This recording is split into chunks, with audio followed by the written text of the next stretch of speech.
morning, sir. You were arrested for 3 cases, selling cocaine. We'll go case by case. I will appoint the public defender's office for you. You are also going to be ordered to stay away from the Jiffy Food Store at 16475 Northeast 15th Avenue in Miami, Florida. You're not allowed to go to that location. You must stay away from there. And so we're going to start with the case ending in 25065. There's probable cause. It's 2 counts for it's 2 counts sale of cocaine within 1,000 feet of a school and a church. So I'll find probable cause and split them. I guess I'll do $5,000 each count.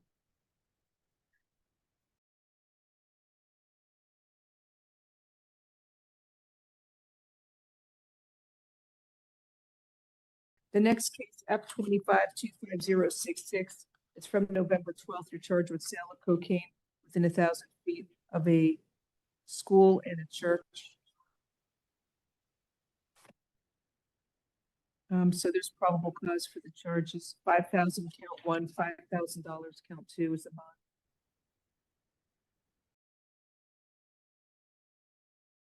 And the last case, F25-25064, is from yesterday. You're charged with 2 counts of sale of cocaine within 1,000 feet of a school, 1 count of possession with intent to sell cocaine within 1,000 feet of a church or convenience store, 2 counts of possession with intent to sell cocaine within 1,000 feet of a school, and sale of cocaine within 1,000 feet of a church.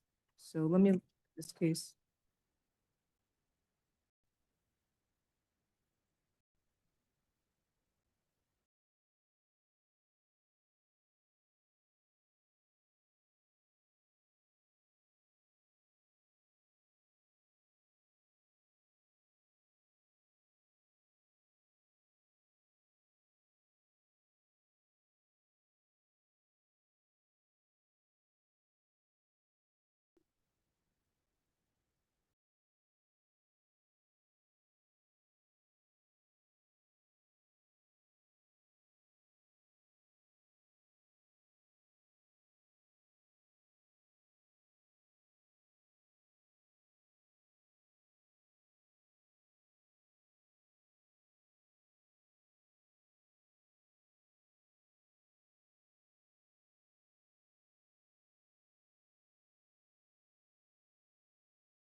So it's a little overcharged.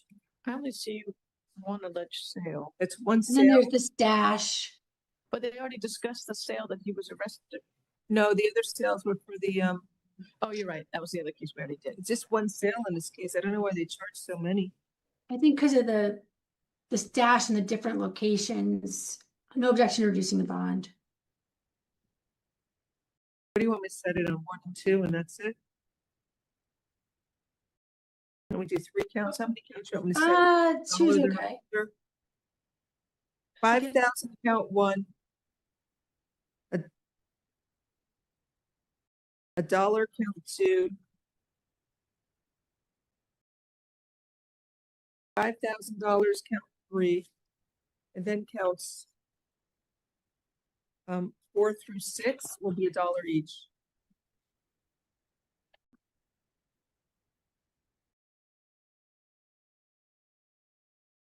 All right, thank you.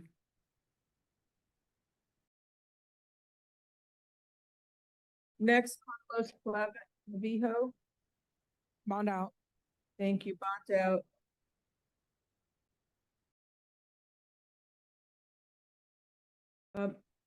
Harad Talibert.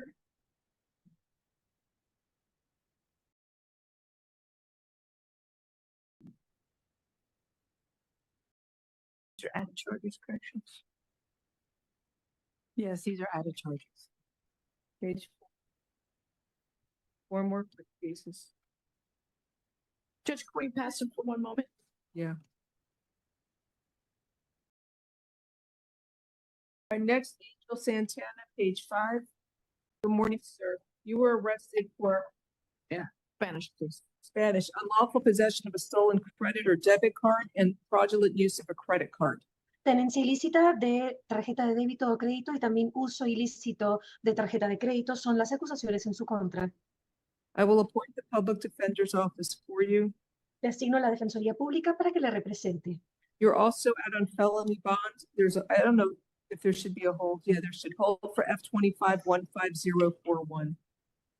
También tenemos orden de detención, ya que se encuentra usted bajo fianza en un caso anterior, F25-15041, queda detenido.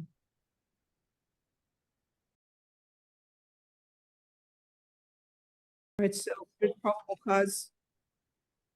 I'm setting up on $2,500, count one, $500, count two. Existe base legal para los cargos. Primer cargo, fianza $2,500. Segundo cargo, So you're judged tomorrow. $500. El día de Entonces- mañana estará ante su juez. Sorry, Your Thanks, Honor. Dave. Que Your tenga Honor, buen día. what? Corrections, what did you say? Never mind, I'm sorry, Your Honor. No worries. Does she have a case here? Can we get it? Thank you. Corrections, I need to call a case at a turn for somebody in court. Page 7. Gerald Russell. Thank you. So I need Gerald Russell on page 7. I guess the victim's in court. Are you the victim, ma'am? You can come up to the podium, please. Judge, What which page? case, which case did, Page 7, Gerald Russell.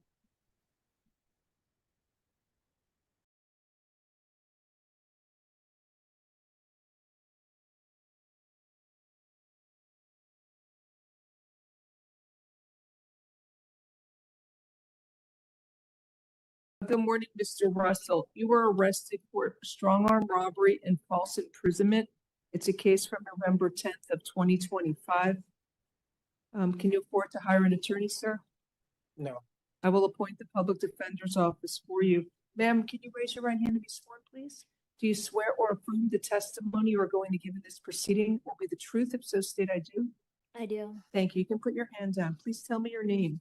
My name is Maggie Beatty. Miss Beatty, are you afraid of Mr. Russell? No, ma'am. Do you want the court to order him to stay away from you? No, ma'am. Has anybody forced you or threatened you to come to court today to make this statement? No, ma'am.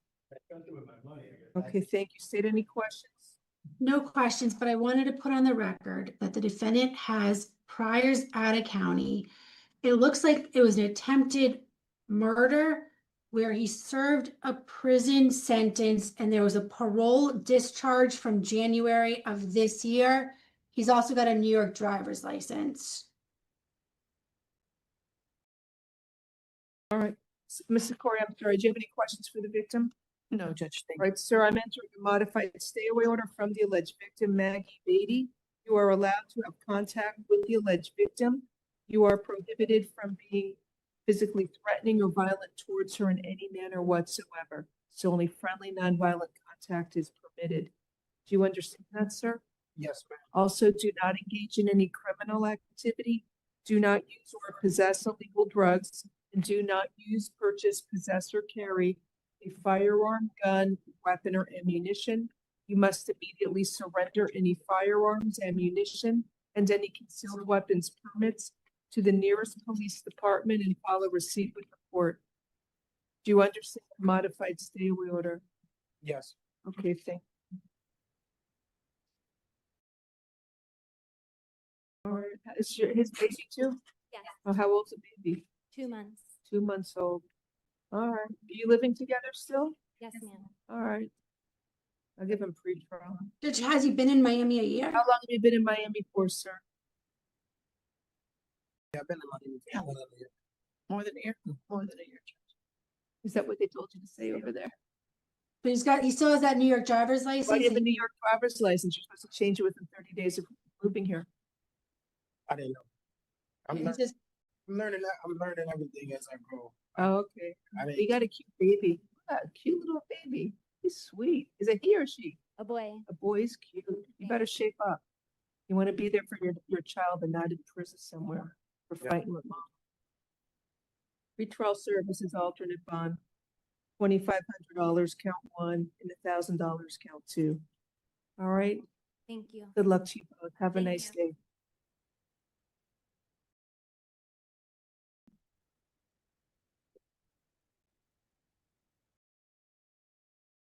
Okay, next case, Mark Williams.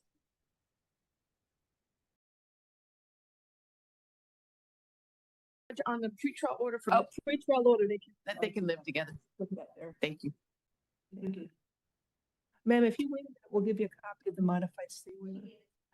Okay, thank you. You're free to go. We have, Mark Williams. we have Mr. Talbert now. Who? Mr. Talbert. Talbert. Okay. Bring in Mr. Talbert. He's on page 4. Good morning, Mr. Talbert. So you're here because you got a bunch of theft cases, 4 more cases. I'll appoint the public defender's office for you in all the cases. They're all charged with retail theft, prior conviction. I don't know if that's right. Starting with F25-25068. That is from March 19th of 2025. It charges retail theft with a prior conviction. So it's alleged he took concealed items and exits the store with a rolling suitcase, $350. It says he's been arrested. It doesn't show he has conviction, so it's just probable cause for petty theft. Right, it says arrested and convicted for the following petty theft Oh. incidents. You're right, he has a prior conviction. You are ordered to stay away from the TJ Maxx store at 1149 5th Street, Miami Beach, Florida. You're allowed to go to that store and you must stay away from there. Do you understand? Yes. Okay. So that bond, I don't know what he's seeking in terms of the bond. You want 15? Standard because of all of his open cases as well as the recent conviction for multiple thefts. Okay, I'll set the bond on this case at $1,500.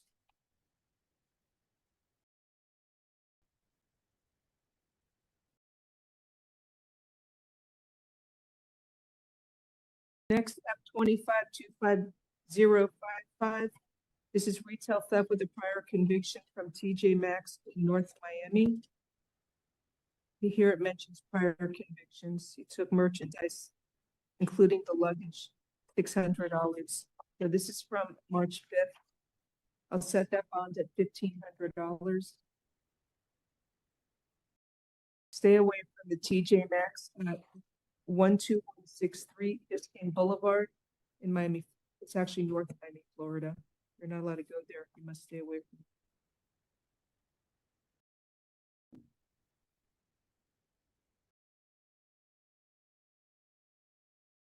Then there's F25-25054, another retail theft. This is from TJ Maxx in North Miami. He's taking luggage with merchandise inside. It's can I have that back? I'm sorry, I gotta fix something. There's probable cause for retail theft. The value of the merchandise was $955.71. So the bond here is $2,500.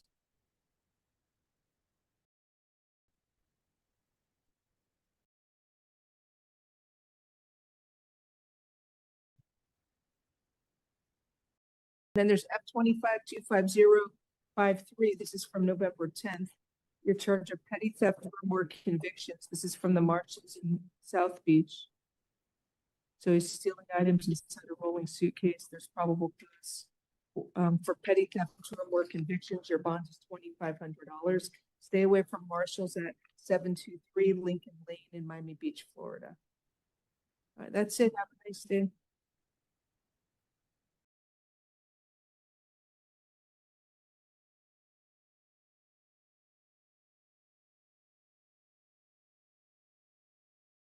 Next is Mark Williams, page 5.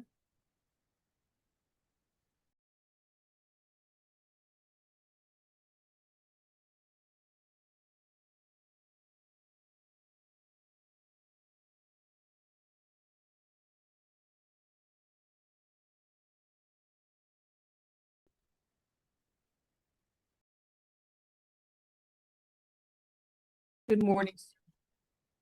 You were arrested in this case for organized scheme to defraud and grand theft. Can you afford to hire a private lawyer? I'm gonna try if I can get back to my job. Do you own your home? No, I live with my mom, but I've been working for this one vet for over 7 to 8 years. Do you have any money in the bank that you can use to hire a private lawyer? Yes, I'm gonna try to, ma'am. All right. Do you want to proceed now without a lawyer? Or do you want me to, you may be, I don't know if you're eligible for the public defender, how much you have saved up in the bank? I've been working for a while. I got enough to borrow now and stuff, but I'm gonna go with a public defender for now. Then I'll eventually transfer over to a lawyer. All right. How much you have saved in the bank? Number 7. Yes, I have. I think probably about 2,000 or 3,000. Okay, I will appoint the public defender's office for you. So the what's defendant's this? got priors out of county. I'll show the court. What's His- this? For? He's getting dental work done? Yeah, All right. so right, he's got prison sentences from Marion County. He's been in prison a few times. The most recent release was in 2019. Okay, let me.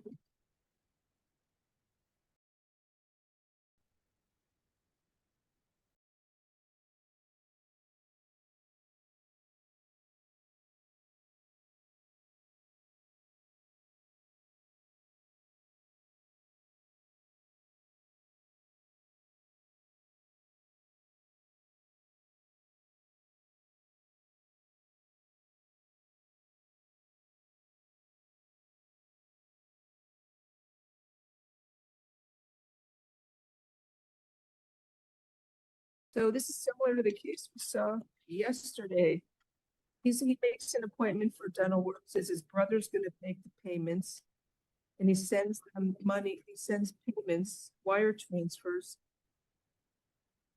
And then he said he accidentally made a payment, well, they send it back to him on Zelle. She got suspicious and realized 3 payments and questions were made from her own business money market account to her business checking account. There's probable cause for the charge of organized scheme to defraud and grand theft. You are ordered to stay away from the Miami Cosmetic Smile Center at 9724 Southwest 40th Street in Miami, Florida. You're not allowed to go to that location. You must stay away from there. Do you understand, sir? Yes, ma'am. Yes, ma'am. All right. Count 1, organized scheme to defraud is $1,500. Count 2, grand theft is $1,000. Have a nice day. We now call cause number 24, CR 1673, the state of Texas versus Demarion Dwayne Kelly. That's you? So, with your attorney, Mr. Adams, and the state's attorney. Does the defendant waive a formal reading of the indictment Yes, sir. and the arraignment here? Can we proceed in a summary? Yes, sir. Fine.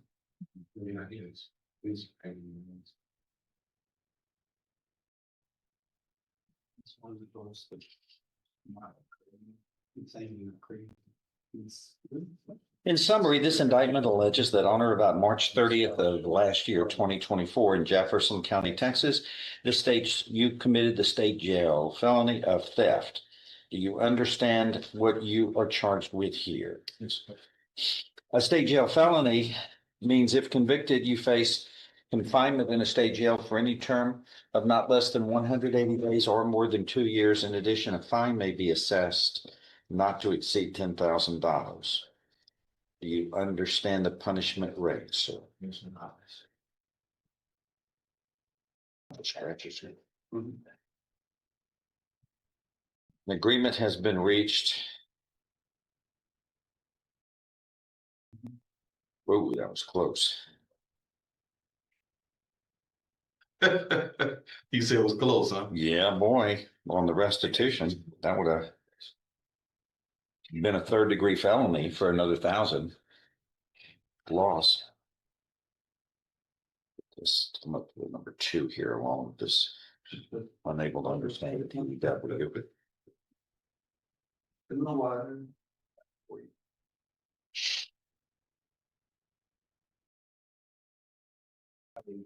If convicted of a state jail felony, I told you what the punishment range was.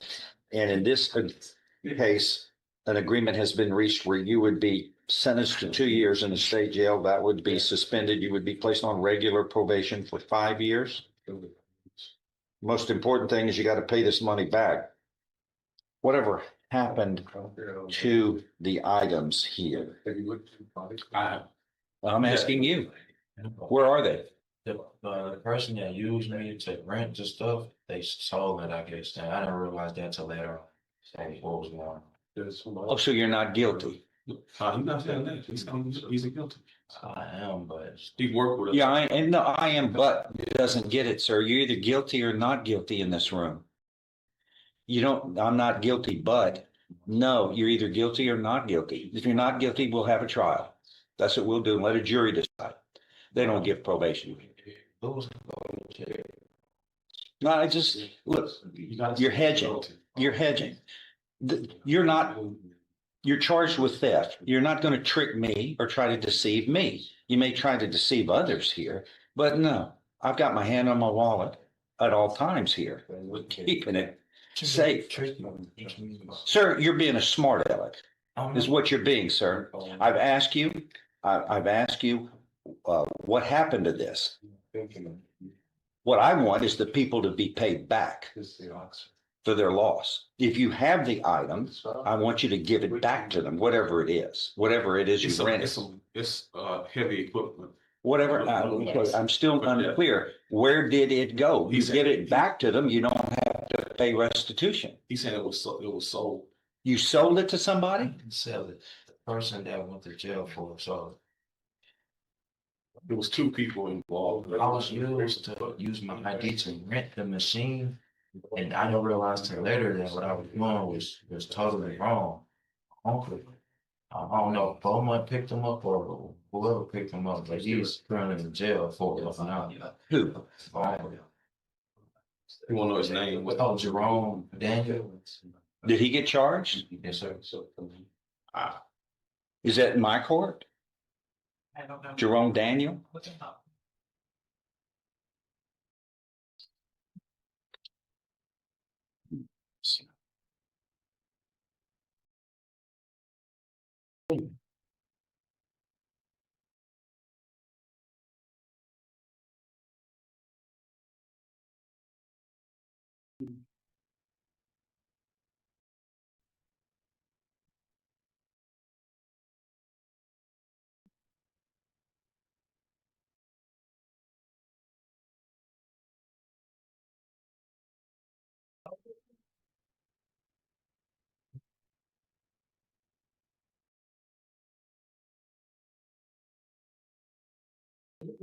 Last name is Daniel. Daniel. Yes.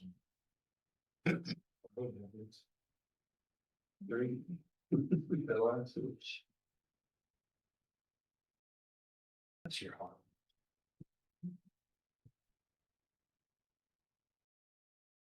I'm not seeing it either.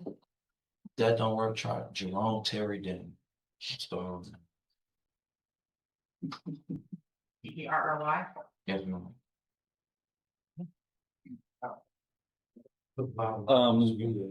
What does the state have in your file on evidence in this case? Your Honor, we have the contract from JAC Rentals where this equipment was. May I see that? What else do you have in there? An office report, photos of the materials. Driver's license?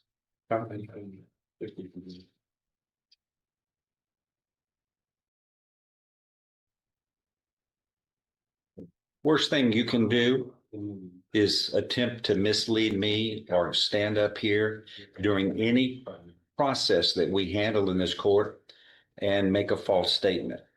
That would be the worst thing you could do. Well, I'm going to find out if you did that. Because it's somebody else who used your ID is what you've told me. Yes, sir. We'll see, because they say it was you in this affidavit. You know, they're making this. It's not a debate. I'm gonna, just let me get the information and.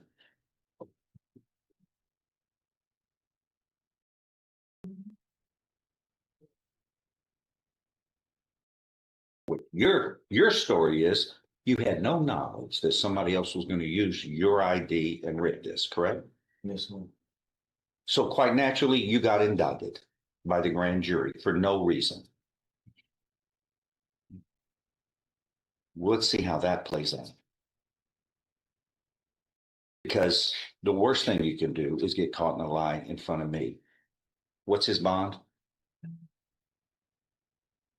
Just false statements to this court are crimes.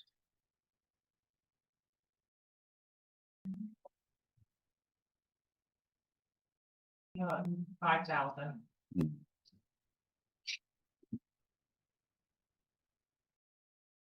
Your Honor, I have the contract with his contact information, but I'm not seeing a copy of his driver's license. Give me your driver's license. Oh, it's in the car. Go get it. Do you have media? Yeah, I do have media. And come right back, or else a warrant will be issued for your arrest. Thank you.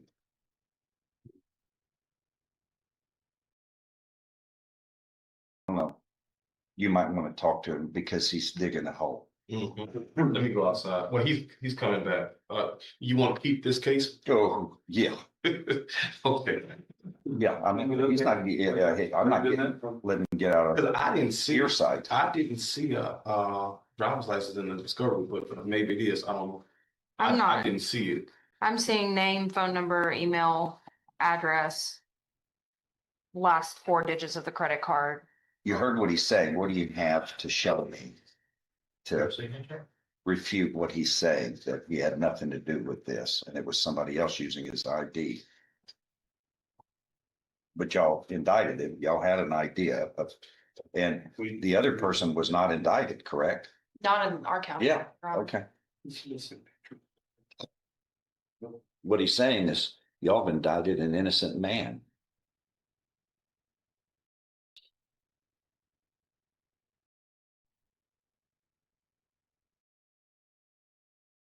But that's been said before. You find it? Picture of it on the part, your deal. All right, well, I'm certainly going to keep an eye on this, and we're going to come back when he comes back. But in the meantime, let's go to Florida, and we'll do some first appearances with Wade Mercer. One on the list is Garrett Holton. Mr. Holden? Garrett, come on up here.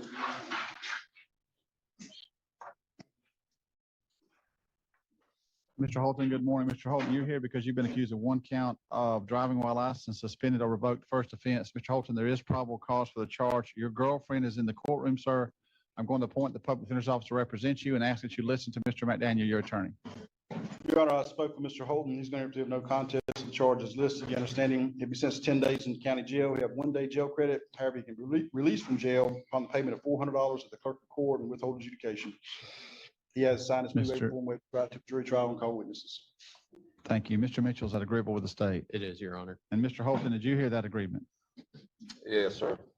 Now, your girlfriend is in the courtroom, and when I asked her earlier what case she was here on, she obviously told us she was here on your case, and her plan is to try to pay that this morning, because if I was there, that'd be my question. Is that right, ma'am?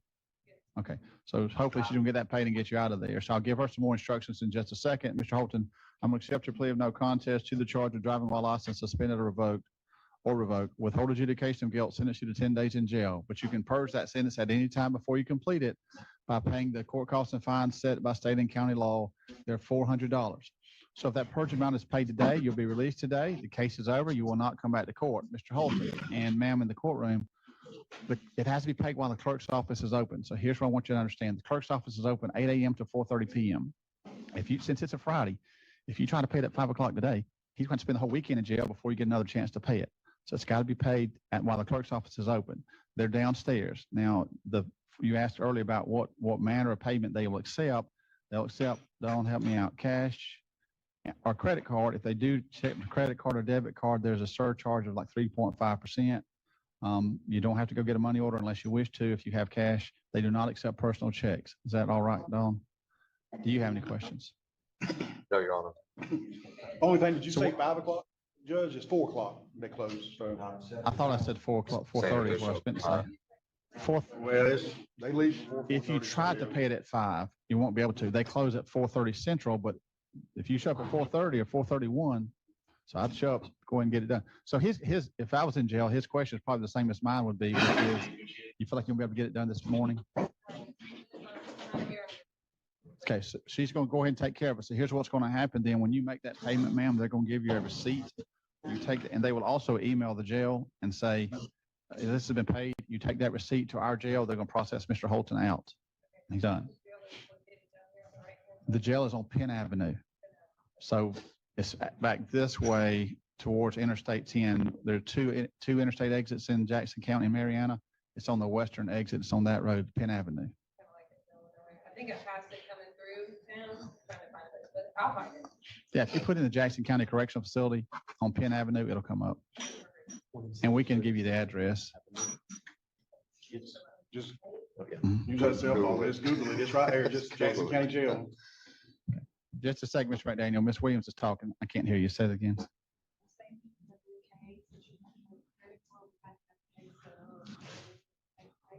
Okay. So, ma'am, we have like 6 cases for first appearance. We've got to finish those 6 before Miss Williams can go downstairs to process that payment, just so you know. Okay. So, Mr. McDaniel, you're saying something? I was just saying, if she just Googles Jackson County Jail, I mean, it'll pop right up. 2737 Pennsylvania Avenue there. Mr. Ham, would you write that address on there? Yes, sir. Ma'am, do you have any questions? Mr. Holton, any questions? How long does it typically take after she pays to be released? Is it 30 minutes? From the time she gets there, half hour probably. Okay, all right, that's it. All right. Thank you. I think she has one more question, Mr. Holton. You're free to go. Yes, ma'am, absolutely. Now, where you would pay it at is the clerk's office downstairs on the east side of the courthouse, okay? Yes, ma'am. The next case that has friends or family here would be Mrs. Odie. Excuse me. Yeah, Mrs. Odie. Mrs. Odie will be the next case that has friends or family here.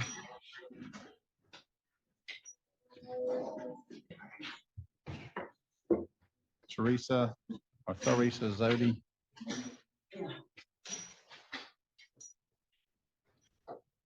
Ms. Odie, good morning. Ms. Odie, you have a friend in the courtroom on your behalf. He said that you would know who we were talking about. Ma'am, you're here because you've been accused of 1 count of breach of the peace and 1 count of resisting an officer without violence. Ma'am, I'm appointing the public defender's office to represent you. I think these are failure to appear warrants. I'm going to ask that you listen to Mr. McDaniel, your attorney. Your Honor, we're going to enter a plea of not guilty. Enter a plea of guilty, Your Honor, no contest. Understanding she's going to be sentenced to 30 days in the county jail. She'll have 3 days jail credit, $370 fine. She has waived her plea waiver form, waiving right to jury trial and call witnesses. You know, as far as the bond revocation, she's telling me that she had to pay her bondsman $7,000, I guess, or whatever. So we're hoping maybe that, you know, I don't know, whatever the court does is what they do. I'm sure the bondsman will ask y'all about it. Let's see what the status of the bond. Discharge of bond forfeiture, clerk's discharge of bond forfeiture, recorded and filed. So that would mean that, is this her second time filing? No, first. There's an order of bond forfeiture, and then there's a clerk's discharge of bond forfeiture, September 17th. Letter to judge. See what the letter to judge is. See if that's from Mrs. Odie or from someone else. That was saying she's been admitted to a substance abuse treatment program. And so, I guess we had originally forfeited the bond, but then we discharged that because I guess it's a letter to your office. Okay. Caretaker. Yeah, I don't.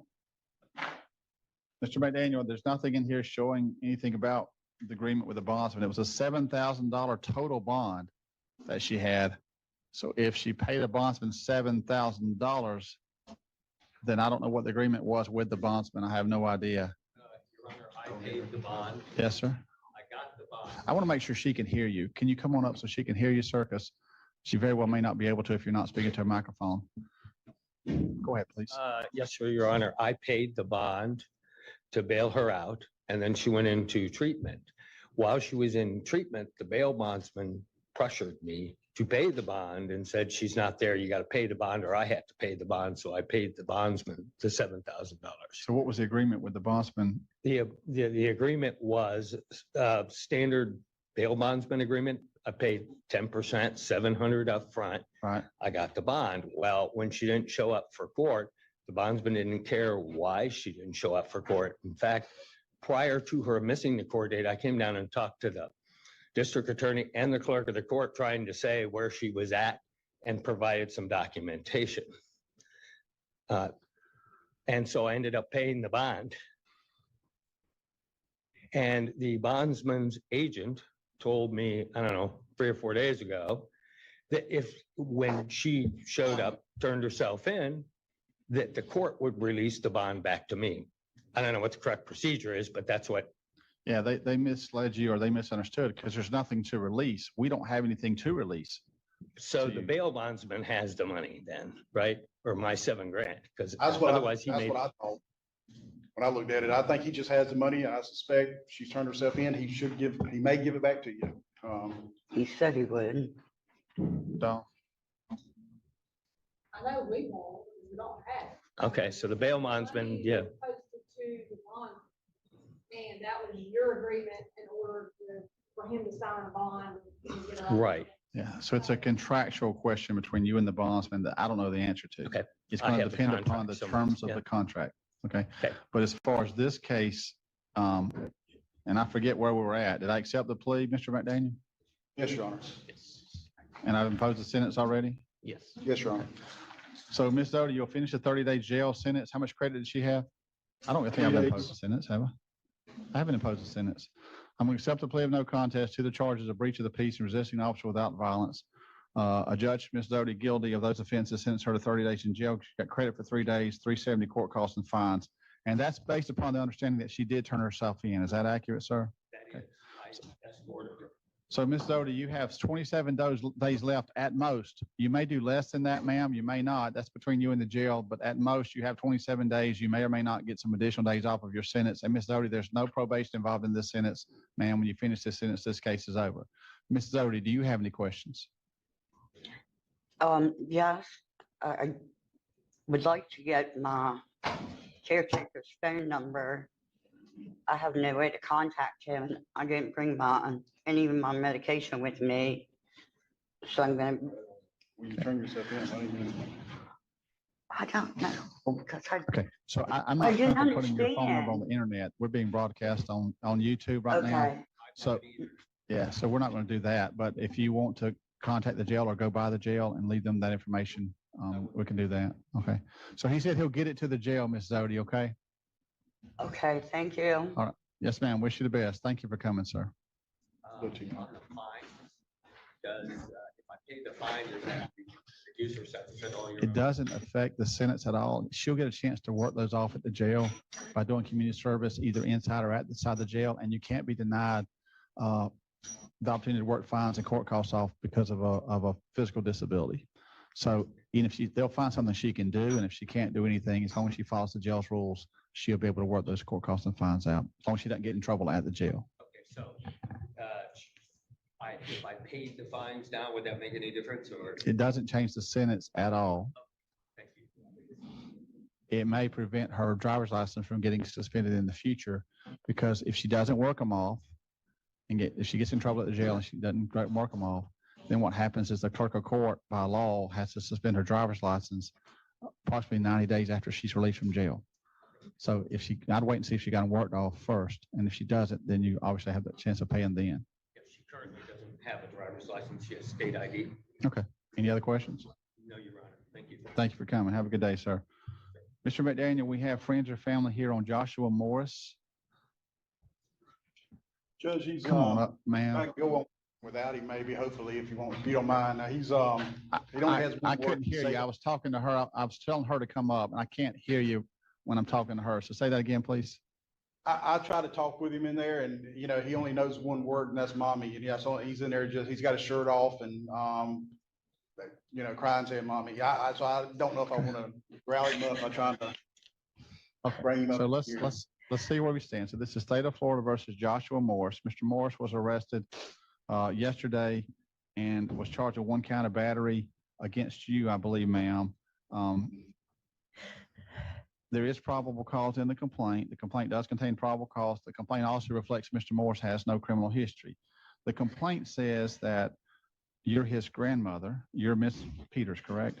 That you're his grandmother. And the complaint also says that Mr. Morris, the language they use is, I don't know if they said he was severely autistic or moderately autistic, developmentally disabled, and they use additional language.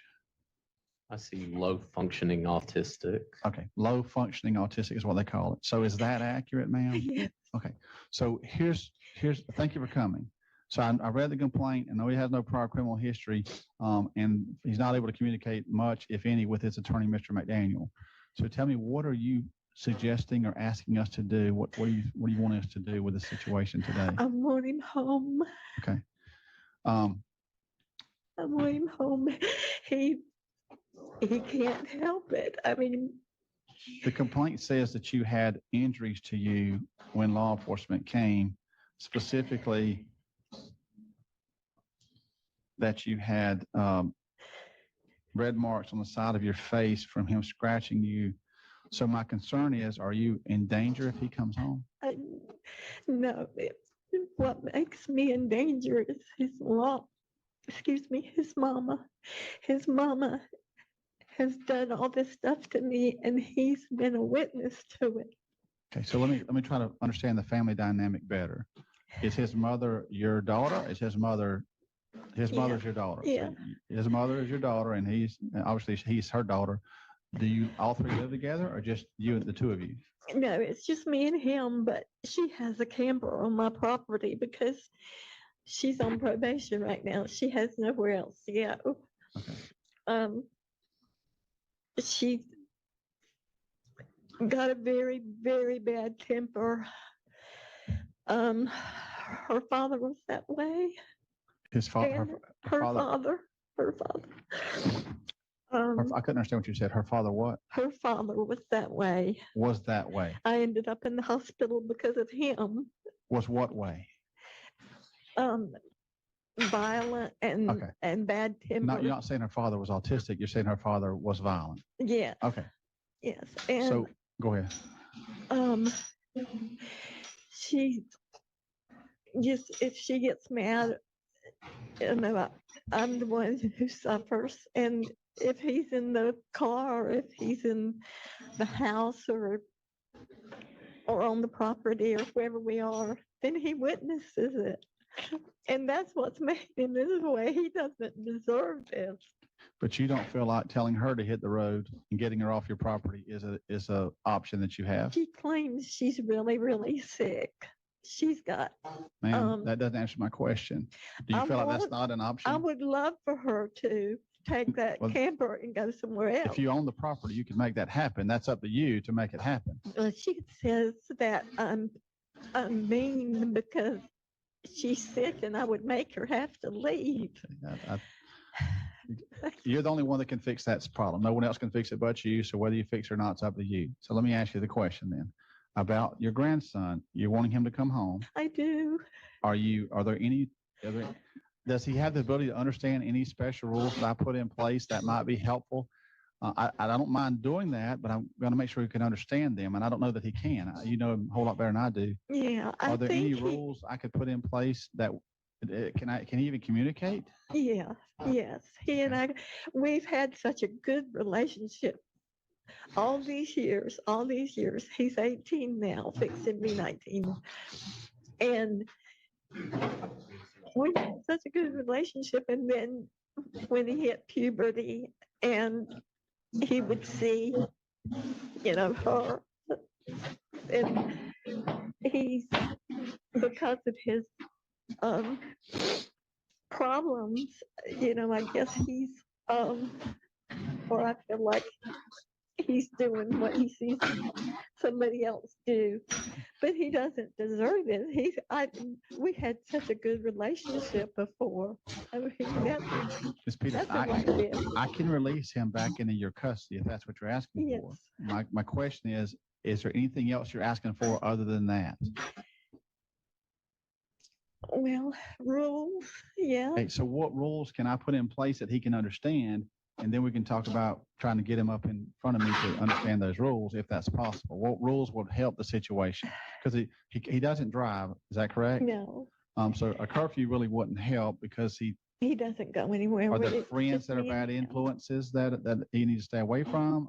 No. Or there's any evidence of intoxicating Oh, no, substances or no. chemical substances or illegal He's substances? mentally probably around 7 or 8 years old. So I don't He's know of not- any rules that would help. I don't mind trying, but if there's something that you think might help, I'm glad to talk to him if I can. Yeah, just tell him, no hitting mama, which I'm mama to him. Okay. I'm mommy. No hitting mama, no breaking things. He Those are things throws you would like to be things. reinforced to him. Okay, I understand those rules. Yeah. Those rules you would like reinforced to him, correct? Yes. Mr. Mitchell with the state, any questions for Ms. Peters or any input? John, it may be too early to ask. Well, I can go ahead and ask.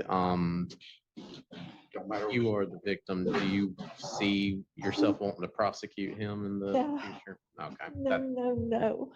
I was about to say that probably makes my He's decision a little bit pitiful. easier. I mean, he's. That's a picture of him.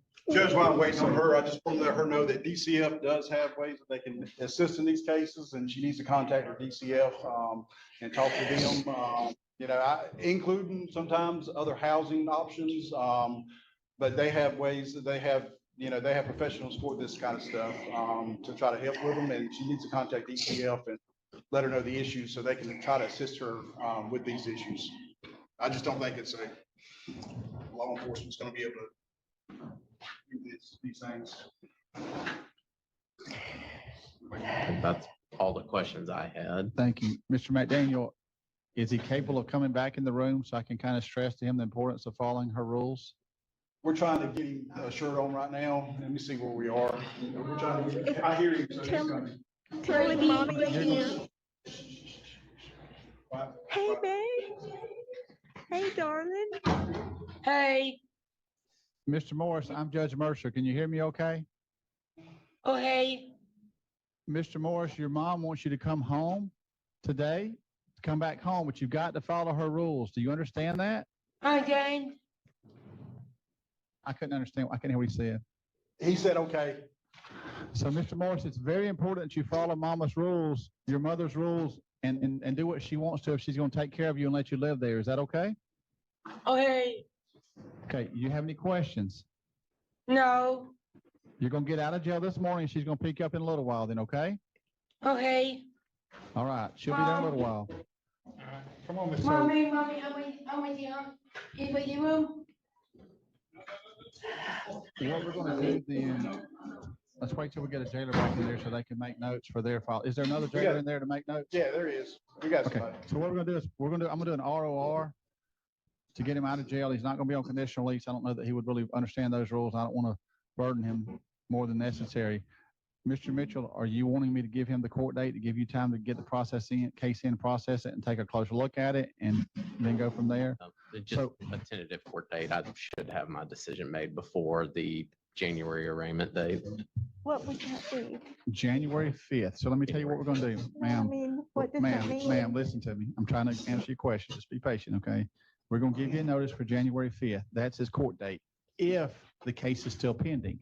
So what Mr. Mitchell's going to do is he's going to probably talk to you before then, probably sometime, maybe right after Christmas. If everything's going great and you still want to dismiss the charges, Mr. Mitchell's got authority to do that and cancel the court date.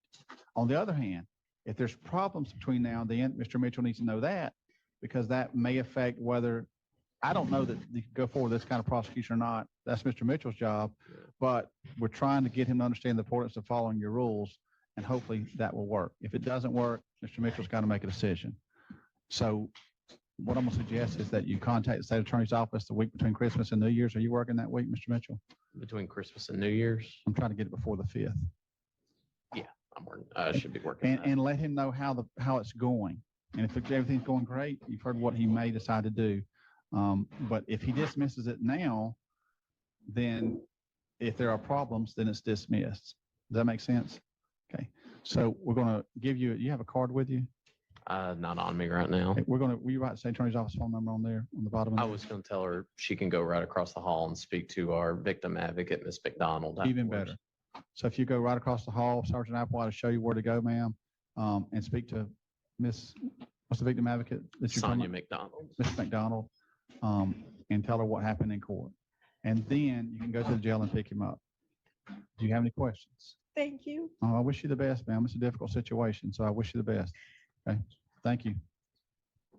Sir, are you here for a first appearance case?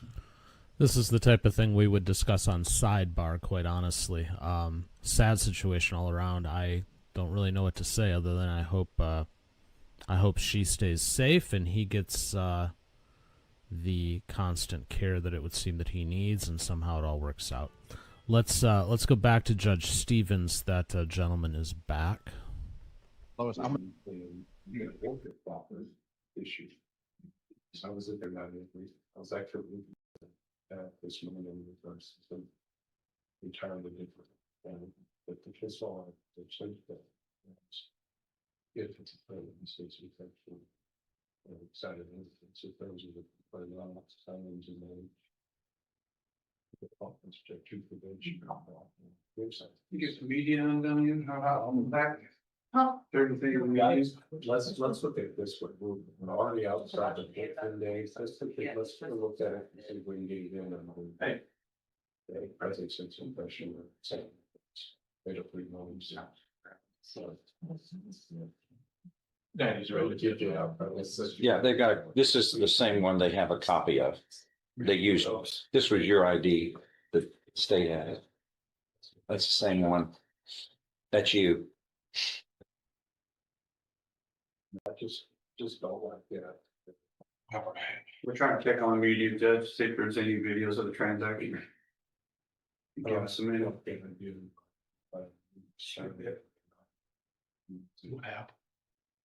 So we got the long example. I didn't mind. She has a copy of his ID already. Oh, they have a copy of it. It was in the box? Yes, it's It's the same. It's the same in the ID discovery. that And that it's was used. And that's the one that was the used. driver's license. He was in there. That was him as well. not somebody else. That was him. Are you accepting responsibility? Yes, I was just letting them know that that's all. No, you were letting me know you weren't guilty of this crime. It was somebody else's fault. You didn't know what was going on. That's what you, I'm sorry. You gotta accept responsibility. Okay. Did you do it or not, sir? Did you go in there and Yes. rent this thing? Yes, I will. So why would you have said otherwise to me? Why would you have said it was somebody else? My goodness. First thing to fix any mess is to be honest about it.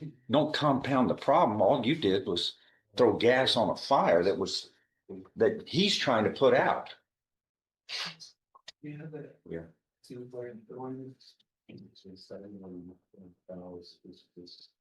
The agreement that has been reached here is that you would be pleading guilty, sentenced to 2 years in the state jail. That would be suspended. You would be placed on regular probation for 5 years, ordered to pay restitution in the amount of $29,000. Is that your understanding of the plan here? Yes, sir. If I follow this agreement, you have no right of appeal of your case. Do you understand? How do you plead to this, guilty or not guilty? I didn't hear. Are you pleading guilty voluntarily and because you are guilty? I'll show you what's marked here as States Exhibit 1. You just sign that document voluntarily, understand it, discuss it with your attorney, or the contents all true and correct. That's just signatures, please ask. No. Yes. Is everything true and correct with it? Yes. States Exhibit 1 is tendered into No. without objection. And Here's. among other things, this states you are mentally competent to enter your guilty plea. It's freely and voluntarily made. You know what you've been charged with, and the indictment's been read to you, or you've read it. You are guilty of the crime charged and any lesser included offenses. You were giving up your rights to a jury trial and the rights to the appearance, confrontation, cross-examination, and this is, you were totally satisfied that the representation provided by your lawyer, all of this is true, so help you God.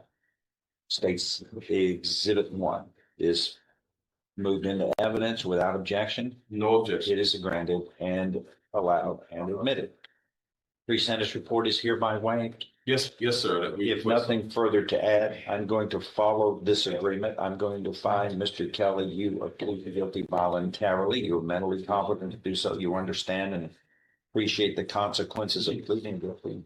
There's sufficient evidence supporting your guilty plea from State's Exhibit 1 admitted here to find you guilty beyond a reasonable doubt, and I am following this agreement. I find you guilty beyond a reasonable doubt of the state jail felony. You were hereby sentenced to confinement in the state jail for 2 years. That term of confinement is suspended. You were placed on regular probation for 5 years. There will be terms and conditions of probation which you must follow. Failure to follow these can result in revocation of your probation, and you can be placed into the state jail up to 2 years. The most important term, the two important terms, don't commit any more crimes, number one.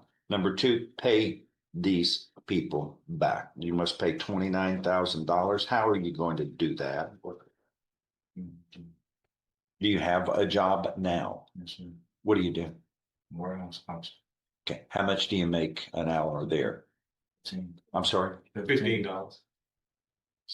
That's about $30,000. Do you have a family at home, or is it just you that you take care of? This means. Okay. How much are you able to pay per month toward this restitution? This $29,000. That's not going to happen overnight. What can you pay per month? Okay.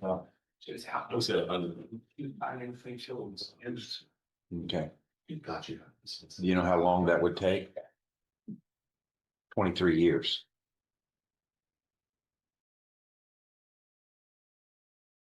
Is that how long you want to be on probation? You have to speak up. She can't put a nod or a shaking of the head. No, you have to speak up. We got to communicate here. Is $100 the most you can do? 200. Can you? No. Don't put more than you can. Don't stick your neck. If you fail to pay in this, you made a mess. You're trying to fix it. Don't make it worse. What's realistic? 200? 200 is realistic. That's still, that's 2,400 a year. Yeah. And at 29, that's still 10 years or 12 years. It's a start. All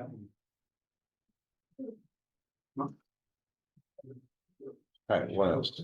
Anything else from the parties? Nothing from the state, Your Honor. All right, please see this lady. She's going to go over all the terms and conditions of probation. You will begin probation. Thank you. Right here. All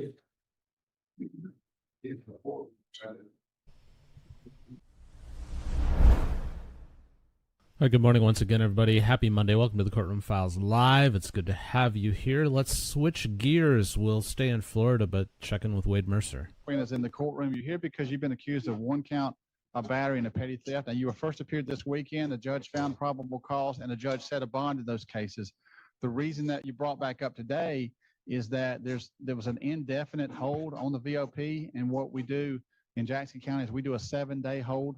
So what that means, Mr. Griffey, is I'm going to change that indefinite hold to 7 days. I'm going to put a time limit on how long they're going to hold you without a warrant being issued in the VOP. So I'm going to ask Mr. Mitchell to notify the the probation office of the arrest. They have 7 days to we'll see if they get a warrant or not within 7 days, Mr. Griffey. So I'll see you again next Monday. If they have a warrant, the judge that signs the warrant will be the person to decide if there's going to be a bond on it or not. If they don't have a warrant, I'm going to release the VOP hold, and you would then be free to post the bond that the judge set for you this weekend.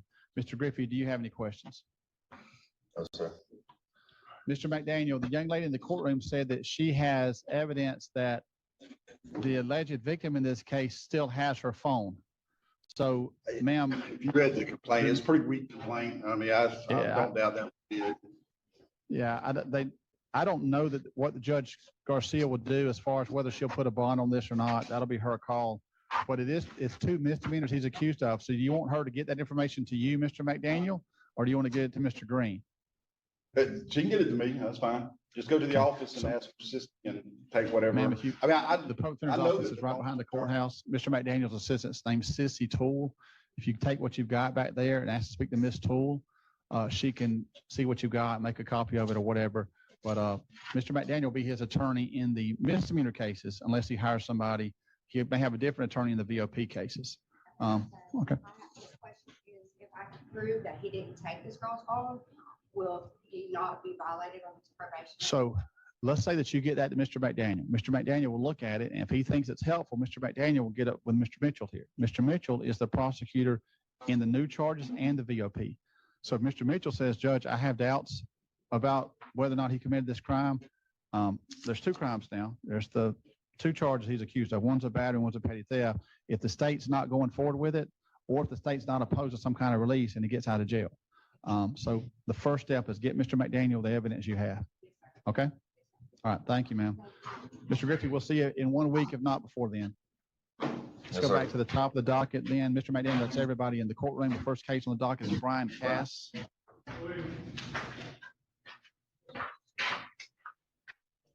Mr. Cass, good morning. Mr. Cass, you're here for first appearance accused of 1 count of refusal to submit to testing, breathalyzer or testing that is, and 1 count of driving under the influence. Mr. Cass, there is probable cause for these charges. Mr. Cass, I looked at your criminal history. I think I counted this as the 4th DUI arrest, although you only have 1 conviction for DUI, 1 conviction for reckless driving, where it was reduced, and the last case was a jury trial that was a not guilty verdict. So, Mr. Cass, I think you're entitled to a bond, but I'm going to appoint the public defender's office to represent you. Let's see what Mr. McDaniel has to offer, and we'll go from there. Your Honor, I spoke with Ms. Cass, Mr. Cass, and I think that first DUI was, I think it was back in the 90s, so it was well outside of 10 years. We're going to enter a plea of no contest to the charge of DUI. The state's going to hopefully dismiss the refusal charge. $1,078 in fines. We're just going to ask the court to sentence him. He has 2 days jail credit, and he is local in basically Alford area. He's gets a disability check. He's used to work, but now he's disabled. And he just gets a disability check, and we just ask the court to sentence him. So there's no agreed upon plea agreement, Mr. McDaniel, is that correct? Correct. Okay. Mr. Mitchell, anything before I accept the plea? If he does plead to the DUI, the state will move to dismiss the refusal charge. That's all I can say. Mr. Cass, I need to place you under oath and make sure this is what you want to do. Let me get you to raise your right hand, sir.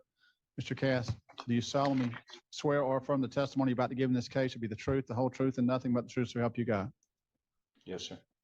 Thank you. Mr. Cass, you understand that you have the right, you're accused of 1 count of DUI. The state's going to dismiss the other charge of refusal if you enter this plea. Mr. Cass, you understand you've got the right to go to trial, but if you enter this plea, there will not be a trial. You'll be waiving that right. And when you waive the right to trial, you're also waiving your right to call and cross-examine witnesses. Do you understand all of that, Mr. Cass? Yes, sir. Okay. The other thing I've got to explain to you is the maximum penalty for this charge, because he actually has 1 DUI conviction. This would be a charge that carries a maximum of 9 months. 9 months in jail is the maximum. I'm not saying you're going to get that at all. I'm just have to make you aware of the maximum. And the recommended disposition this morning was what? 30 days. Hospitalization. So that was the recommended disposition, Mr. Cass. Obviously, I would listen to you and Mr. McDaniel and Mr. Mitchell before deciding what sentence to impose. Mr. Cass, do you understand that you're waiving those rights, and is this still the plea you would like to enter? Yes. Mr. Cass, I'm going to accept your plea of no contest to the charge of driving under the influence. I want to find it's freely and voluntarily entered with the advice of counsel. So I'm ready to proceed to sentencing. Mr. McDaniel, do you want me to hear from Mr. Cass or do you want me to hear from Mr. Mitchell first? You just, whatever Your Honor wants to ask Mr. Cass. I mean, he's a good citizen. He just, he works in there. Well, he's disabled now. So, but he still lives in the area in Alford. And, Mr. Cass, I know you're retired or disabled from corrections, but I don't know if it was federal or state. Frankly, I can't remember. I think it's federal. State. Okay, you're in the state retirement system. or state correction system for many years. So what I looked at this morning was I show a DUI several years ago, as Mr. McDaniel mentioned.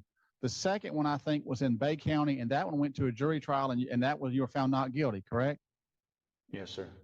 And the third one was within the last 2 years, and that one the state reduced to reckless driving or reckless driving with alcohol. Is that correct? Yes, sir. And that's all the criminal history I saw. Do you have any other criminal history besides those? No, sir. Okay. Mr. Cass, anything else you want to tell me about this specific incident or about yourself in general that you want to make sure I know for sentencing purposes? Wrong place at the wrong time, sir. Okay. All right. Well, thank you, Mr. Cass. Mr. McDaniel, anything else on behalf of Mr. Cass before I hear from Mr. Mitchell? No, Your Honor. And Mr. Mr. Jake Mitchell. How long ago was his conviction for the DUI? The actual DUI conviction was back in 98 in Calhoun County. So there has been some time. And the other one that was reduced to a reckless driving, which I know nothing about other than it was reduced, was 22. So that would have been 3 years ago. I mean, I know there was mentions that he may be a probation candidate, but some possible jail time may be needed, given that he has a DUI and a reckless with alcohol on his record. If it was me, I would have probably made a probation offer if this went to arraignment. If the court's so inclined to sentence him to probation with maybe 10 days jail or something shorter than that. That way he can get out and start probation afterwards. That's what my recommended disposition would be. Okay. So Mr. Cass, I'm not taking into account the one that was dismissed. I'm going to take that, the one that was not guilty. That's not a factor at all because it was dismissed. And the old one has very limited value. The one from 2022 has more value. And I was kind of thinking along the same lines as Mr. Mitchell. What I'm going to do is sentence you to 11 months and 29 days probation with the conditions you spend 10 days in Jackson County Jail simply because you had a DUI in 2022 that was reduced. So it's a 10-day jail sentence. That's part of your regular probation. You'll have the standard conditions of probation. Plus you'll have the special conditions required by Florida statute for DUIs. And those are court costs and fines. Mr. Mitchell, any objection to the imposition of the standard first offender court costs and fines like we normally do? No objection. So court costs and fines set by state law are very high. Even the first offense is high. So typically Mr. Mitchell will agree or even ask for first offender court costs and fines. And those are $1,077. 78. $1,078 court costs and fines. Does community service change on the second DUI? Is it 50 or is it more than 50? 50 is mandatory, and it's up to the prosecutor and I guess the court if they want to impose more at that point. It can go up to 100. What's your position on the amount of community service? I have no objection, just keeping it the mandatory 50. Based upon the other one being so old? Yeah, and he's going to be serving a little bit in jail, so he may be able to work some of it off there. 50 hours of public service work, Mr. Cass. I do. Say again, sir. Oh, nothing. I was talking to him. Okay. 50 hours of public service work. The standard DUI school will actually be level 2 DUI school because he does have a prior. The state's going to make him go to level 2 DUI school. And possible early termination of probation, Mr. Cass. That means you may be able to get off early if you get everything done early. And what am I forgetting? I'm going to require the standard DUI counseling. It's at least 12 classes, but if you do the DUI school, that's going to satisfy your counseling because the DUI school is 16 hours. So that would be the equivalent of 16 classes right there. So if you enroll in that within 60 days, that will satisfy your counseling requirements. Mr. Mitchell, have I missed anything as far as the required conditions? The minimum driver's license suspension. I do recommend the minimum driver's license suspension. Department of Highway Safety and Motor Vehicles will determine what that's going to be. But since the refusal is dismissed, I don't know what they'll do with that. A refusal suspension is different than a driver's license suspension. So you may have the right to go to administrative hearing and contest that refusal suspension. Lastly, credit for time served. Was he arrested yesterday, Mr. McDaniel? He was arrested Friday night.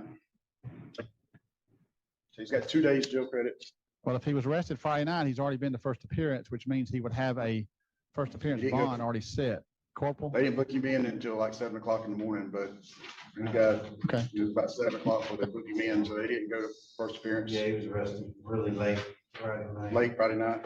For Okay, so why wouldn't he have come to first appearance Sunday then? Or I'm 2 days credit, so maybe it's late Saturday night then. So Saturday Okay. and Sunday is what I'm saying. So I'm sorry, it's 2 days credit. That makes sense to me. 2 days credit, Mr. Cass. So, Mr. Cass, what we're going to do is I don't want you to have to come to the probation office to get instructed when you finish the 10 days. I want to go ahead and get that out of the way.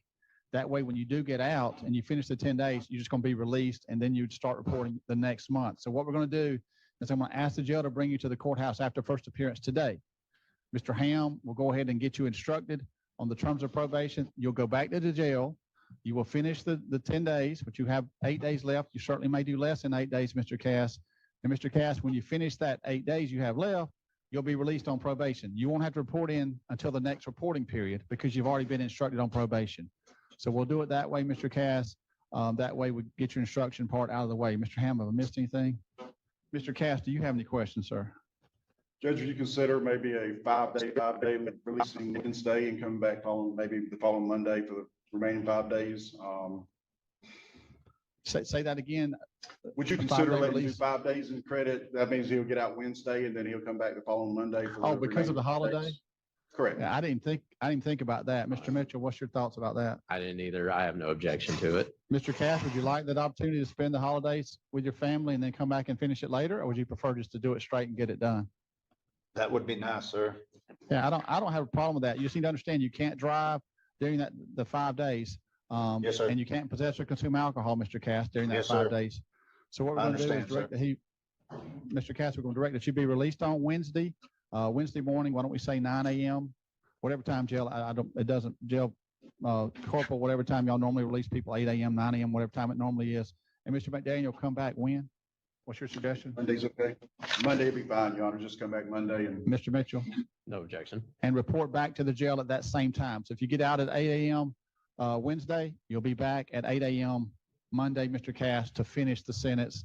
That way you spend the holiday with your family if you wish. So they'll still get you instructed today. Madam Clerk? Yes, I have to adjudicate him guilty under state law. Mhm. All right. Mr. Cass, I wish you the best, sir. And you'll see Mr. Ham at the courthouse in just. One other question, I guess county probation is not allowed to, I mean, they're allowed to have guns, aren't they? I guess over the hunting weekend. Absolutely. We don't, there's All no right. restrictions on a misdemeanor on possessing firearms, Mr. Cass. Okay. All right. Have a good day, sir. After Mr. Cass, we have Brendan McCardle. Keep those priorities straight. Make sure they can hunt on Thanksgiving. Mr. McCardle, good morning. Mr. McCardle, you're here because you've been accused of violating the terms of your county probation in case 24-504 CT. Mr. McCardle, I'm going to appoint the public defender's officer to represent you. I'm going to ask you to listen to Mr. McDaniel, your attorney, sir. Your Honor, I spoke to Mr. McCardle and the case number, he's going to be evaluated his probation. He has 4 days jail credit, and I'm just going to ask the court to sentence him. Mr. Mitchell, let me see if let me get the plea on the record first, Mr. Mitchell, and then we'll see what your position is. Mr. McCardle, let me get you to raise your right hand, please. Do you solemnly swear or affirm the testimony you're about to give in this case to be the truth, the whole truth, and nothing but the truth, so help you God? Yes, sir. Mr. McCardle, you understand you're accused of violating your probation and you have the right to go to a violation of probation hearing. Mr. McCardle, if you go to that hearing, the state will try to prove that you violated the terms of your probation. You have the right to have an attorney represent you at that hearing. Most likely will be Mr. McDaniel. We'll see if they can prove the allegations against you or not. I don't know if they can or not, but you have the right to that hearing and you have the right to call and cross-examine the witnesses at that hearing. But if you enter this admission that you violated the terms of your probation, there will not be a hearing. And I'll listen to you. I'll listen to Mr. McDaniel like you just saw me do with Mr. Cass. I'll listen to Mr. Mitchell, and I'll decide what sentence to impose based upon that. Knowing all of that, do you want to admit you violated your probation and waive your right to a hearing? I mean, no, sir, I don't believe so. I don't know. I don't know. I don't understand all.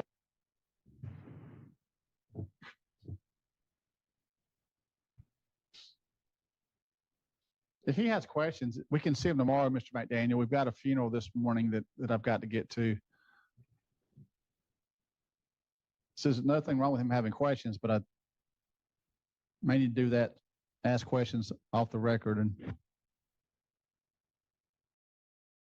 I will say, if we proceed to sentencing, I don't really have nothing to say towards this, so. So, Mr. McCarlo, it's up to you. If you want to admit you have violated probation, I'll listen to you and I'll sentence, but but you are waiving those rights. I've got to make that clear on the record. Any No, questions? sir, I just talked to Goodson, Monday. Do you want to? I'm just going to show a plea of I not can't guilty. even I'm sorry. call, I don't man. have time to go through this morning. So we're going to show a plea of not guilty. You're going to be held with no bond. I'll see him again tomorrow, Mr. McCall. If you want to resolve it tomorrow, I'll see you again No, it's fine. tomorrow. I'll go away saying I was going to say I need to go and do it today so I can get on the holidays. Like my little boy, I'm all he got for Christmas. You're not and getting out in the Thanksgiving. holidays regardless. You're not going anywhere. You're accused of violating probation on a DUI. So you're not getting out in the holidays regardless. So I'll see you in the Y'all morning, Mr. purge? McCardle, and we won't be rushed. Give you plenty of time to talk to your attorney. I'll see you in the morning, sir. Next, we have Jaleel McSwain.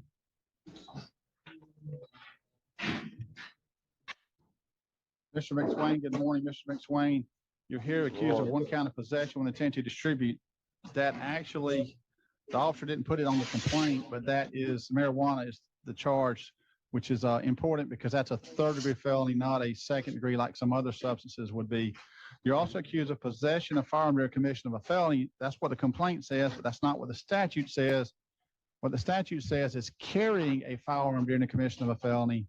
So let me hear from the state and defense on that second issue on probable cause. Mr. McDaniel, what's your thoughts? I looked it up. I don't think the state's going to object to it. There's no probable cause for it. Is that correct, Jake? Yeah, I think it's just more Yeah, there's no carrying or something. So, Mr. McSwain, there's a crime called carrying a firearm in commission of a felony. The officers use that statute number. There is no crime possessing, and here's the difference. Carrying typically means on or about your body. It actually means on your body or in your pocket. Possession can be constructive possession, which can be in the back seat, could be, as long as you have control over it, you may not be carrying it, but you can still be possessing it, what's called constructive possession in Florida. So the state and defense are in agreement. There's no probable cause for carrying a firearm because there's no allegations you were carrying it.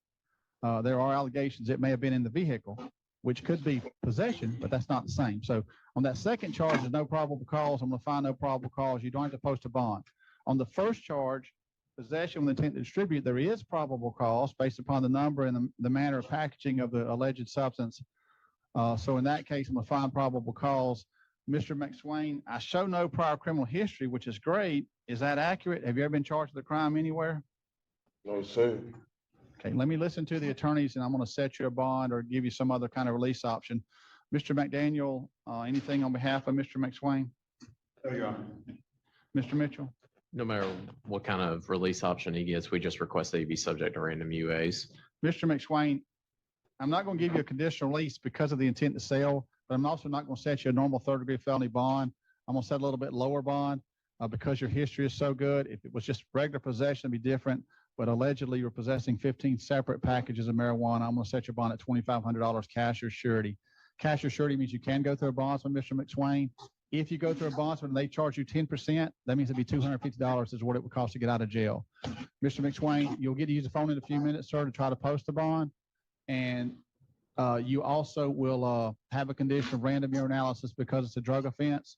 Mr. McSwain, if you don't post that bond today, I'm going to ask the jail to put you back on the list for tomorrow so I can take a closer look at it. But hopefully you post the bond today and get out. You do have no history. So if you're still there tomorrow, I will see you again tomorrow. You have any questions? You said how much was the 10%? If you go through a bondsman and if they charge you 10%, that's $250. 250. Okay, yeah, so I'll get that posted today. All right. Wish you the best, sir. Lastly, we'll give you notice for your court date, Mr. McSwain. For felony court, that would be today is the cutoff for the docket. So you're going to make the December docket, December 2nd at 8:30 a.m. So Corporal, if we can give him a notice for December 2nd at 8:30 a.m., please. Yes, Mr. sir. McSwain, they'll give you that notice before you leave the jail. Wish you the best, sir. Your Honor, I guess for purposes of clarity, should we just list the firearm charge as an ROR for bond purposes? Yes, yes, Okay. and no probable cause to be an ROR. Thank you. And it's carrying. I know that the officer put possession in the complaint. There is no crime of possession of firearm under those circumstances.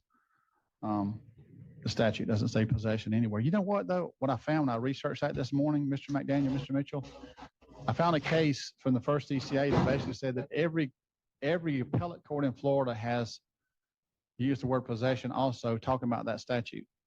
So I seen one where basically it was in a bag and, they said that's not possessing it where it was in a bag.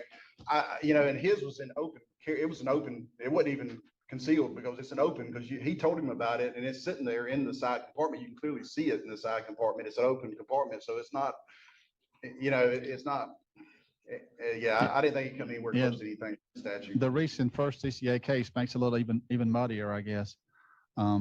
So Mr. McDaniel, it's everything I had this morning that I'm aware of. Anything else from the Public Defender's Office?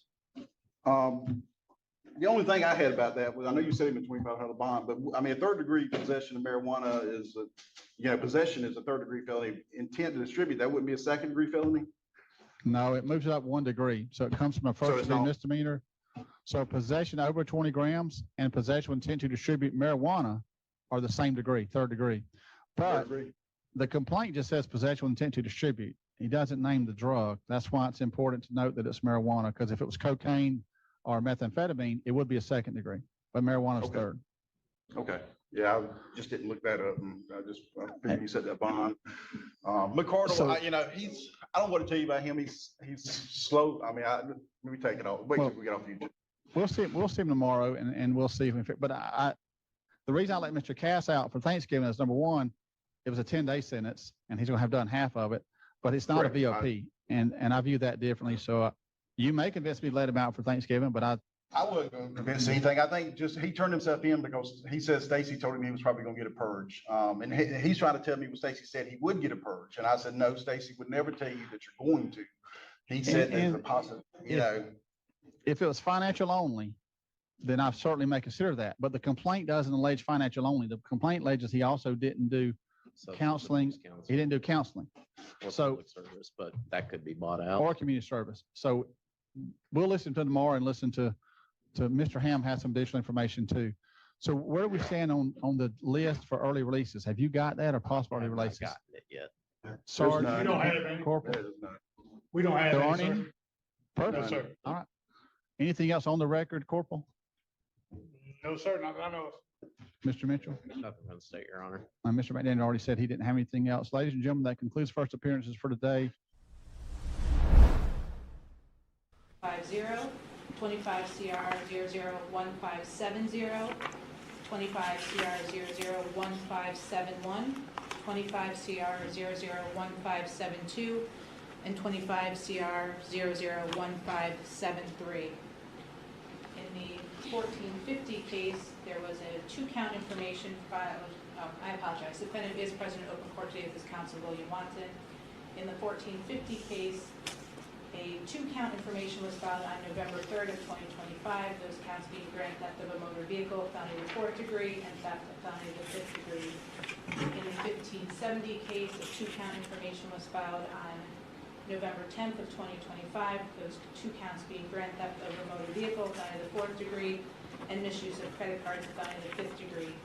In 1571, there was a 1-count information filed on November 10th of 2025, that count being grand theft of a motor vehicle, felony of the 4th degree.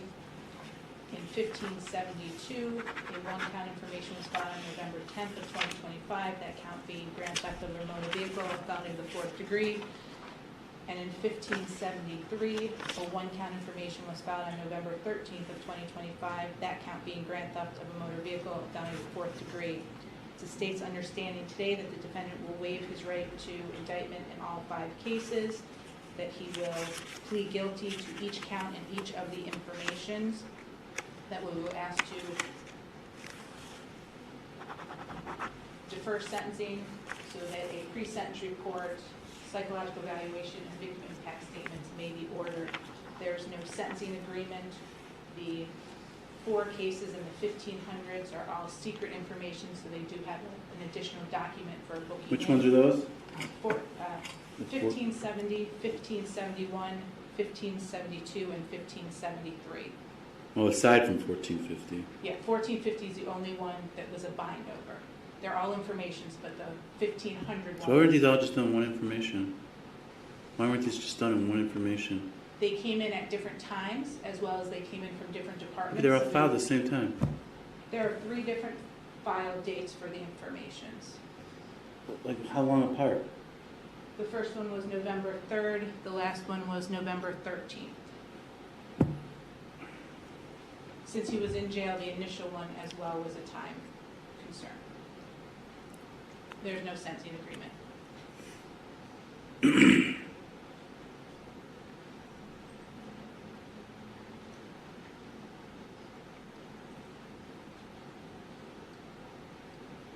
Mr. Watson, is that all accurate? Thank you, Your Honor. May it please the court, that is my understanding of this morning's hearing. I have had ample opportunity to discuss all of these cases with Mr. Hudson as they came in.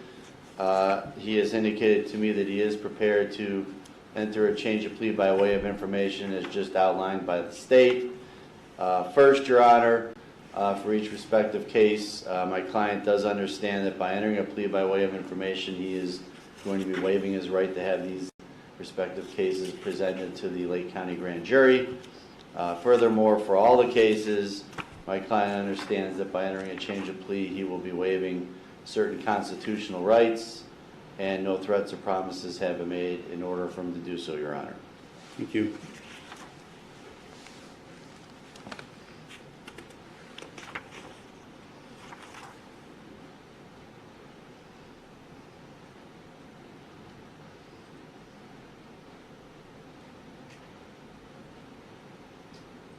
You said there was secret informations? Yes, the 15, 70, 71, 72. Then how were they bound over? No, 1450 was the only one bound over. So the other ones didn't get bound over? Correct. I believe I said 1450 was bound Right. over. So he was in jail. So the other ones just were sent, police reports that were sent to your office directly? Yes, as they came in. They did not all come in on the same dates. All came in within 10 days of each other? Because the state contacted the police departments to have them sent over secrets to try and get them as close in time as possible.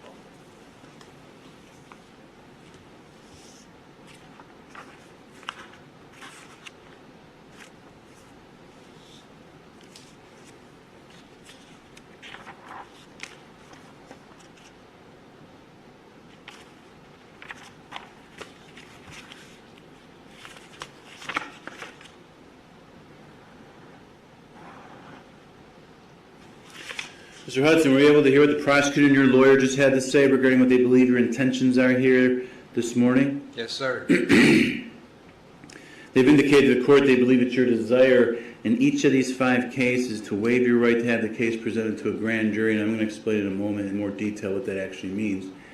And then you're going to plead guilty to the charges in each of the respective informations, and I'll go over each of those with you to make sure you understand what those are as well. We would then, if I accept your plea, defer, continue the sentencing to a future day, get some evaluations completed, come back on a future day for sentencing where there's no agreement between the parties regarding any recommendations for sentencing. Each side is free to recommend to the court whatever sentence they believe is the right thing to do. Is that your understanding of the discussions that took place between your lawyer and the prosecutor and what you want to do here today regarding these 5 cases? Yes, sir. Well, before I can accept your guilty plea, I need to make sure you understand everything we're doing here. I need to make sure you understand what it is you're charged with and pleading guilty to, all the rights you have that you give up by pleading guilty, as well as all the possible penalties you face. So for me to determine all those issues, I'm going to ask you a series of questions.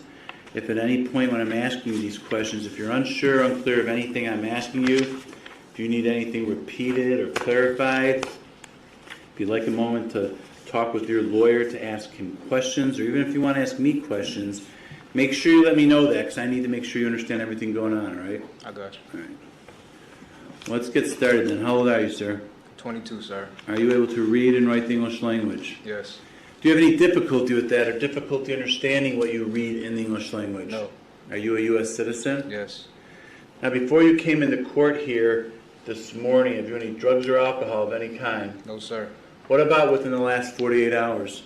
No, sir. Not even prescribed medication, nothing? No, sir. Now, did you receive a copy of each of these informations before you came in here today? Yes, sir. And you had a chance to look those over at some point? Yes, I did. Now, we'll start with 25 CR 1450. I'm charged with 2 counts. Pleading guilty to both of these counts. And what's alleged in count 1 is on or about September 29th, 2025 in Willoughby Lake County, Ohio, that you did with purpose to deprive Robin Bostic, who is the owner of property being a Chevy Impala, that you knowingly obtained or exerted control over that property without the consent of Robin Bostic, who again was the owner, or any other person authorized to give consent. The property involved is a motor vehicle, which makes the offense grand theft of a motor vehicle a felony of the 4th degree. Do you understand what you're charged with and pleading guilty to in count 1? Yes, I do. Any questions about it? No, sir. Count 2, what's alleged is on that same day, September 29th, 2025 in Willoughby Lake County, Ohio, that you did with purpose to deprive Anthony Tortorici, the owner of property being a Fifth Third bank card, that you knowingly obtained or exerted control over that property without the consent of the owner or anyone else authorized to give consent. It's further alleged the property involved in the theft is a credit card, which makes the offense theft a felony of the 5th degree. Do you understand what you're charged with and pleading guilty to in this count? Yes, sir. Any questions about that? No, sir.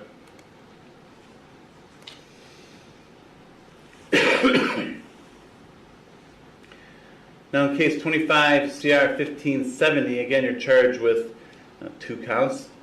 What's alleged in the first count is on or about October 1st, 2025 in Mentor Lake County, Ohio, that you did with purpose to deprive Ashley Carney, the owner of property being a 2024 Black Dodge Ram, knowingly obtained or exerted control over that property without the consent of Ashley Carney, who again was the owner, or anyone else authorized to give consent. The property involved is a motor vehicle, which makes the offense grand theft of a motor vehicle a felony of the 4th degree. Do you understand what you're charged with and pleading guilty to in count 1?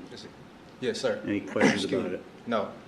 Count 2, what's alleged is on or between October 1st and October 2nd of 2025 as a part of a continuing course of criminal conduct beginning in Willoughby Lake County, Ohio, and ending in Euclid, Cuyahoga County, Ohio, that you did with purpose to defraud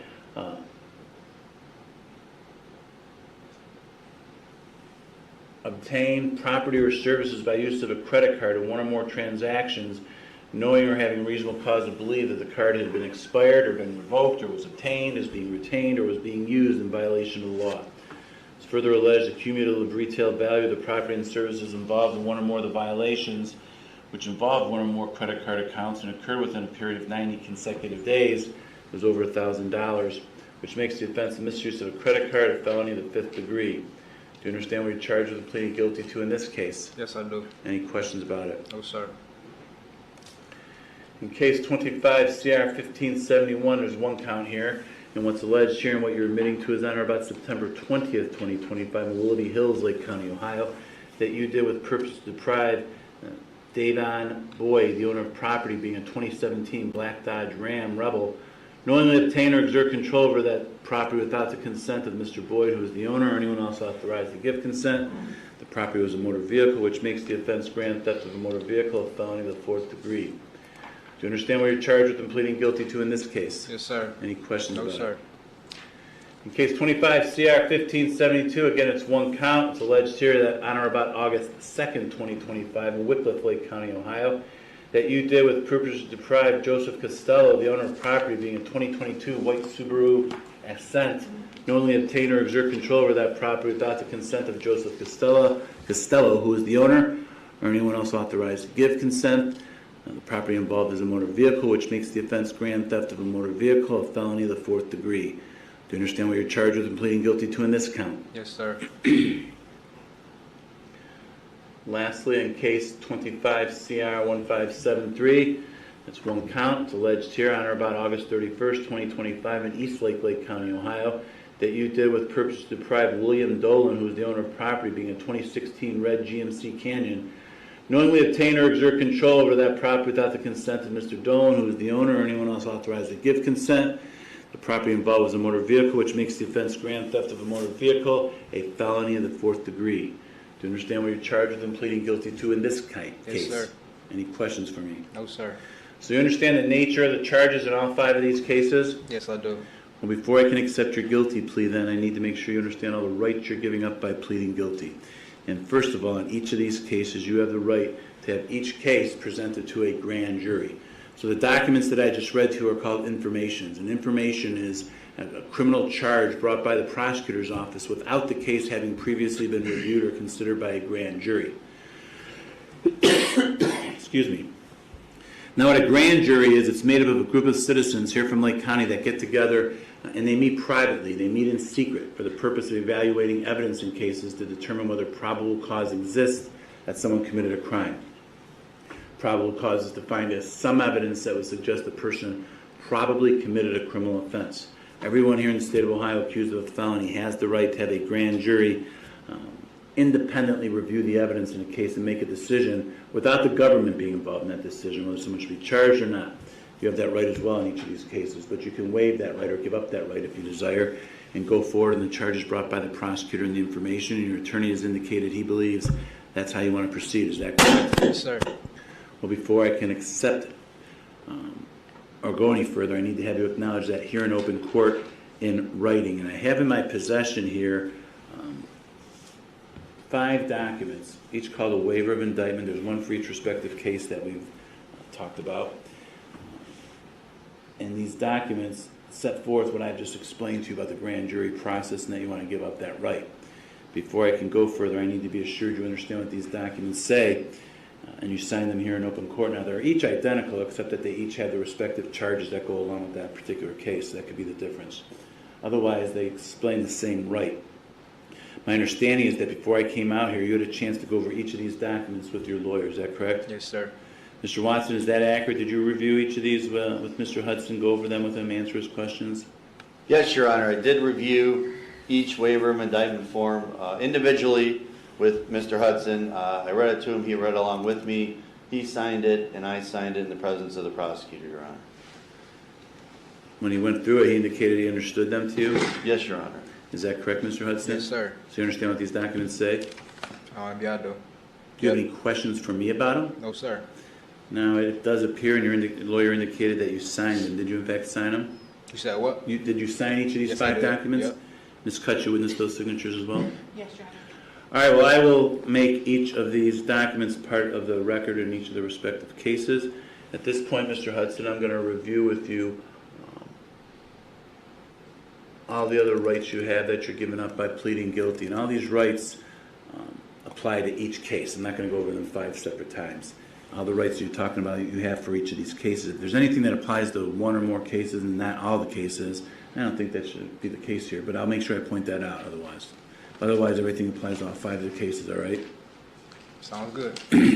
All right, well, in each of these cases, you have the right to have a trial. A trial could be to me as a judge, or I listen to all the evidence and I make the decision whether you're guilty or not guilty. But you also have a constitutional right in each of these cases to have a jury trial, and that would be in front of 12 citizens here from Lake County who would listen to all the evidence each side wanted to present. The jurors would consider and weigh all that evidence, and then those jurors would make that ultimate decision. And that ultimate decision reached by the jurors would have to be unanimous. Unanimous means that all 12 of them would have to agree together, one way or the other, guilty or not guilty, as to each individual charge. You understand that? Yes, sir. You understand by pleading guilty, you're giving up your right to have a trial in this case? Yes, sir. Now, if we had a trial in any of these cases, the prosecutor here would be representing the state of Ohio, and she would have what we refer to as the burden of proof. With her having the burden of proof, what that actually means is that it is her job, or she bears the responsibility or the obligation to prove you guilty at a trial before you could ever be found guilty. You're presumed innocent of all these charges. The presumption of innocence sticks with you and remains with you until the state, if at all, was ever able at a trial to overcome that presumption of innocence and prove you guilty. You understand that? Yes, sir. My contact. You all right? You need a Kleenex or something? Give him a tissue stand, please. Contact expired.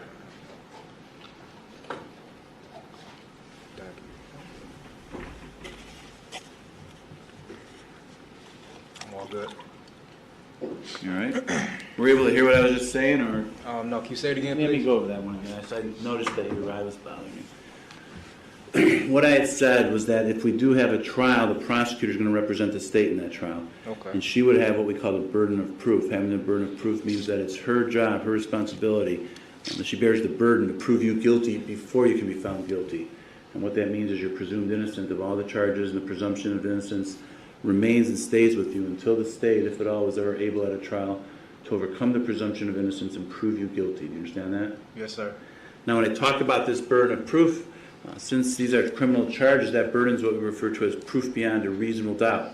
It's the highest burden we have in our justice system. What it actually means, it's the amount of the evidence and the quality of that evidence the state has to present at a trial to prove you guilty. Right? Yes, sir. In each of these cases, the state would have to present evidence to prove each element or each part of the charges I just read to you beyond any reasonable doubt before you could ever be found guilty of any.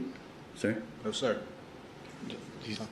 I wasn't asking you a question. I was explaining to you. What I'm saying is that at a trial, the state would have to present evidence to prove each element or each part of each of these charges beyond any reasonable doubt before you could ever be found guilty. Do you understand that? Yes, sir. So do you understand by pleading guilty, you're giving up your right to make the prosecutor prove you guilty beyond a reasonable doubt at a trial? Yes. Now, in order to try to do that, if we did have a trial in any of these cases, the state would be bringing witnesses into the courtroom to testify for the state by answering questions from the prosecutor. Once those witnesses answered the prosecutor's questions, then your lawyer would have the right on your behalf to ask those same persons questions. That's called cross-examination. He could ask them, anything he wanted to within certain rules. Do you understand that? Yes, sir. Do you understand by pleading guilty, you're giving up your right to cross-examine or confront those witnesses that would come in here and testify against you? Yes, I do, sir. Now, you'd also have the right at a trial. You could call your own witnesses to come to court to testify for you if you wanted to and answer your lawyer's questions. Now, you don't have to do that. You're not required to do that. But you have a right to do that if you want to. Do you understand that? Yes, I do. And you further can request this court issue an order. We call that order a subpoena. What a subpoena would actually do is it would force or make someone come to court and testify for you and answer your lawyer's questions if there was anyone out there that wasn't willing to come in voluntarily on their own. Do you understand that? Yes. Do you realize you're giving up that right? Yes. Now, you also have the right at a trial. You could choose to testify on your own behalf if you wanted to, but you have a constitutional right not to testify if you don't want to. That's a decision. That would be a choice that you would have to make. Do you understand that? Yes. And since that's solely your choice, what that really means then is that nobody else could force you or make you. Nobody could compel you to testify against yourself at a trial if you didn't want to. I can't make you testify. But most importantly, the prosecutor here, she's not allowed to call you as a witness and make you get up on the stand and answer questions and testify. Your own lawyer can't make you testify if you didn't want to. Do you understand that? Yes. Further understand that if we went to trial and you were found guilty of any of these charges, you'd have the right to appeal or challenge that guilty finding to another court, a higher court that sits above me and reviews my decisions. By pleading guilty here today, you're giving up or waiving any right you have to appeal a guilty finding. This court will enter if your plea is accepted. Excuse me. Or any other issues you could have raised or brought to my attention up to this time. Do you understand that? Yes, sir. All right, well, do you have any questions at all about any of these rights we've just discussed? These are all the rights you have and all the rights you're giving up by pleading guilty. Any questions? No, sir. Do you understand them all? Yes, sir. You still want to plead guilty? Yes, sir.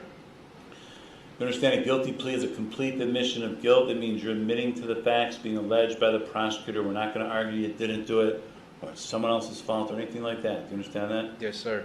Further, as a result of pleading guilty, the effect of that plea is you're going to be found guilty by the court, and then you will subsequently, on another day, be sentenced by the court. Do you understand that? Yes, sir. Now, as far as sentencing goes, you're pleading guilty to, well, let's start with 25-1450. You're pleading guilty to 2 charges. The grand theft of a motor vehicle is a felony of the 4th degree. That carries with it a possible term in prison of a minimum of 6 months, maximum of 18 months, or any whole number in that range of 6 to 18. Do you understand that? Yes, sir. Count 2 is the theft charge. That carries with it a possible term in prison of a minimum of 6 months, maximum of 12 months, or any whole number in that range of 6 to 12. You understand that? Yes, sir. Now, since there are 2 separate charges here, if I impose a prison term, I would impose a prison term on each count. Then as the judge, I have the discretion to run those prison terms either concurrent or consecutive. Concurrent means together at the same time. You serve the sentences at the same time. Consecutive is the opposite, one after the other. You serve the prison term in the first count, whatever it is, complete it, then serve the prison term in the next count. You understand the difference there? Yes, sir.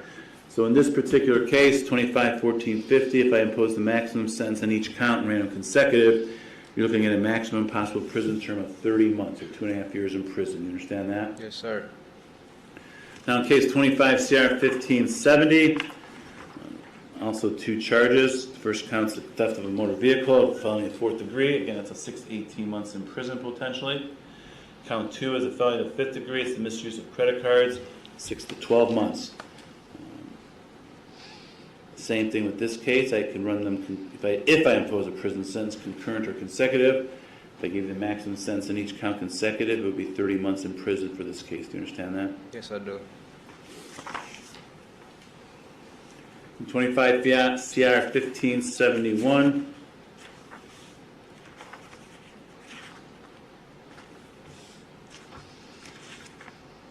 In each of the remaining cases, 1571, 72, and 73, it's one count. They're all grand theft of a motor vehicle. Each of these are punishable by a possible term in prison of a minimum of 6 months, a maximum of 18 months, or any whole number in that range of 6 to 18. You understand that? Yes. So the maximum prison term on each of these last 3 cases is 18 months in prison. You understand that? Yes, sir. Now, as I explained a moment ago, the 2 cases that had multiple charges, I could run the prison terms consecutive in each of those.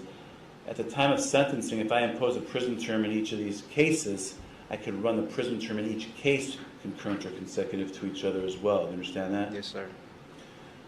So I'm required to make sure you understand the maximum sentence you face here today by pleading guilty to all these charges.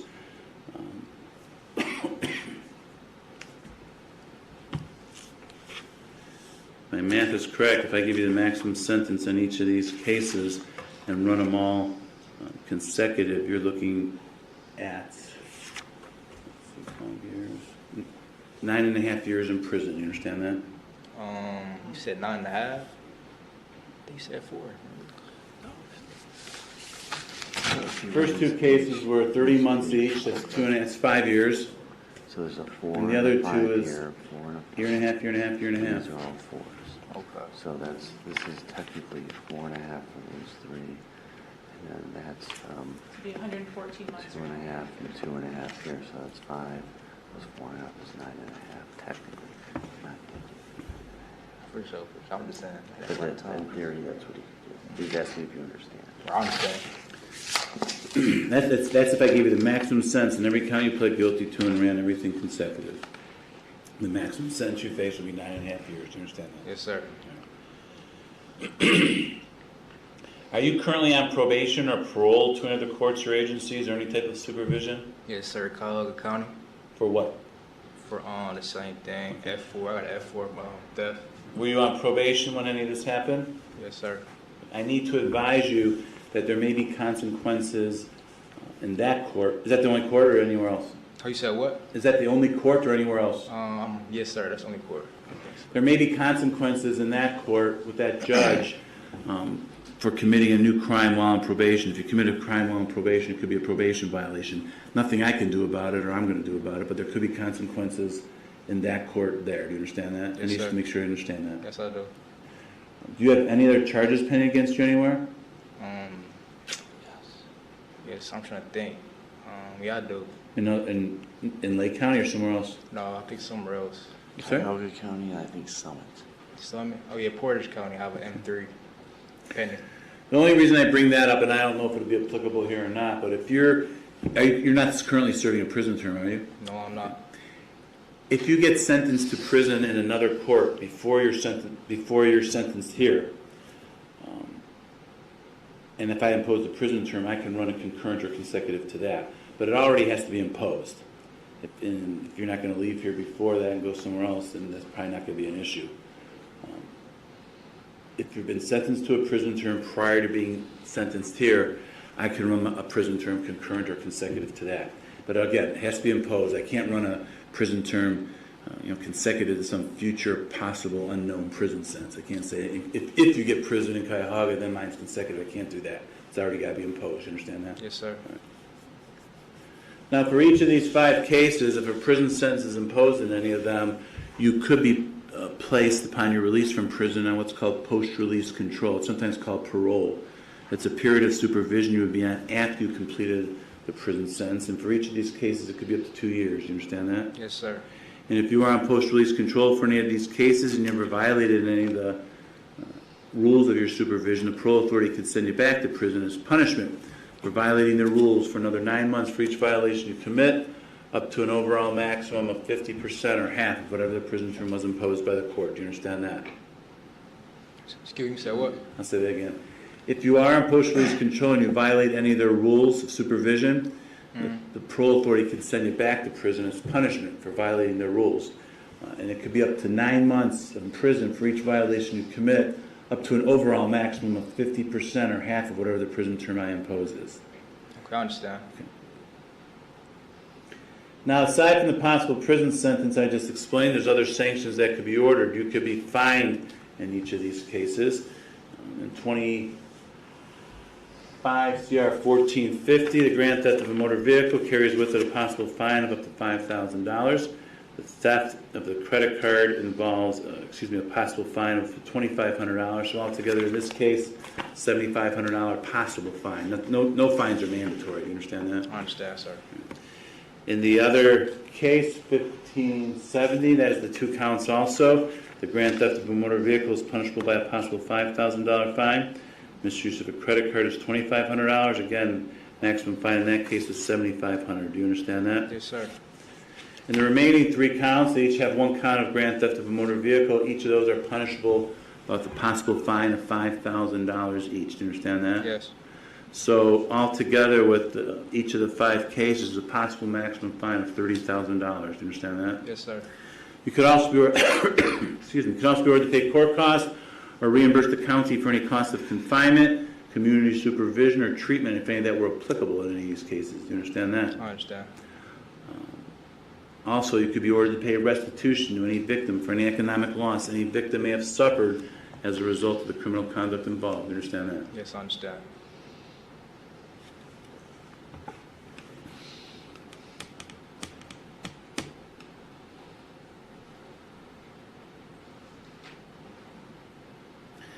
Now, a few moments ago, I explained the possible prison sentence you face. I used the word possible in doing so because prison is not mandatory or required for any of these cases or charges. You are eligible in each case for probation or what's called community control sanctions. Do you understand that? Yes, sir. Do you understand that just because you're eligible doesn't mean you'll automatically get probation? It means I'll consider that if that's what you're asking for. I'm going to look at all the information presented. Then I'll make the decision I think is the right thing to do. You understand that? Yes, I understand, sir. Now, if you are put on probation, it could be for up to 5 years of supervision. And as the judge, I do have the discretion to order a wide variety of rules or conditions for you to follow. One of the conditions of probation can be in order that you serve a term in the Lake County Jail of up to 6 months, the condition of probation. Do you understand that? Yes, sir.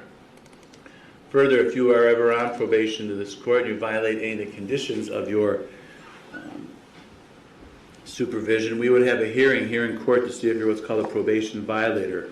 And if it was determined that you were, I could extend your probation up to 5 years if it wasn't originally 5 years.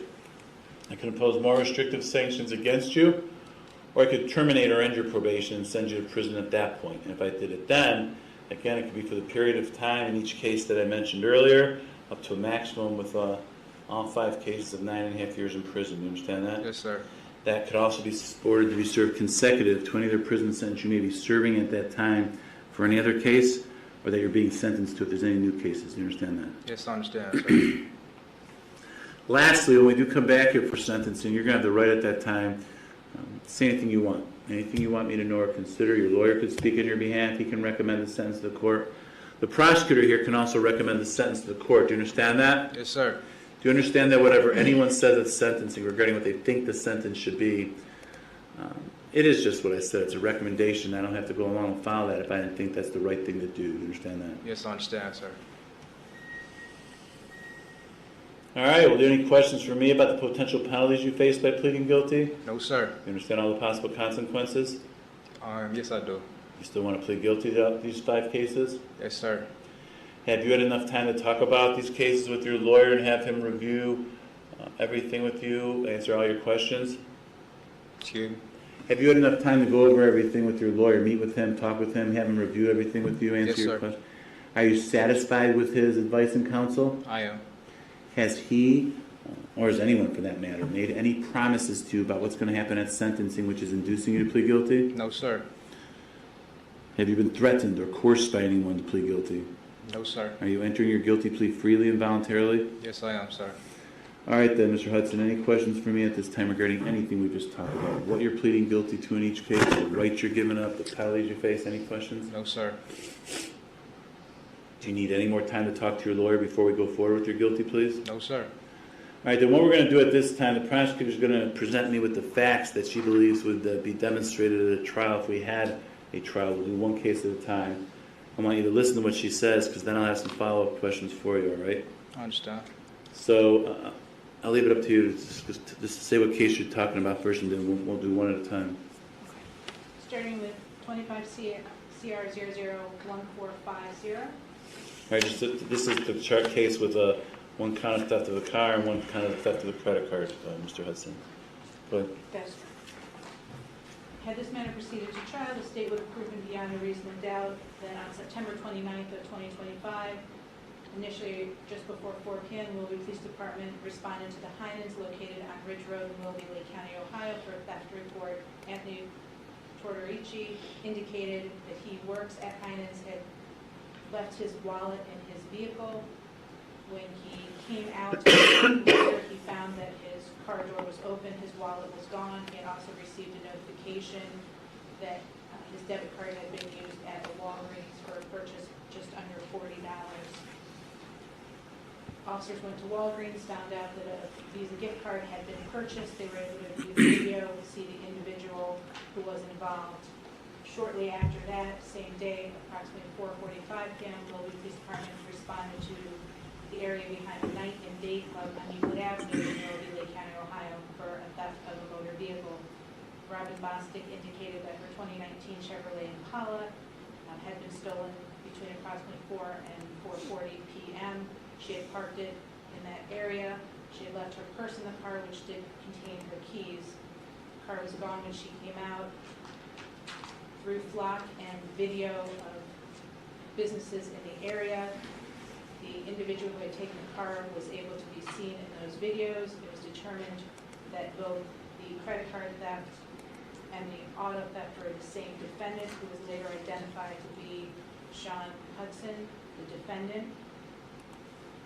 On October 2nd of 2025, the Chevy Impala was recovered in Garfield Heights, where the driver and sole occupant of the vehicle was in fact the defendant, Sean Hudson. He also had in his possession Robin Bostic's credit cards as well as gift cards. When officers spoke with Mr. Hudson, he agreed he got the card from Willoughby and that he had bought a gift card at the Walgreens. All this occurring in Lake County within the state's evidence in that case. Mr. Hudson, were you able to hear what the prosecutor just had to say regarding what she believes the evidence would show at a trial in case 25 CR 1450 if we did have a trial? Yes. What, if anything, you had to say about those facts as she presented them? Are they true? Did you do what she said? Yes, I did, sir.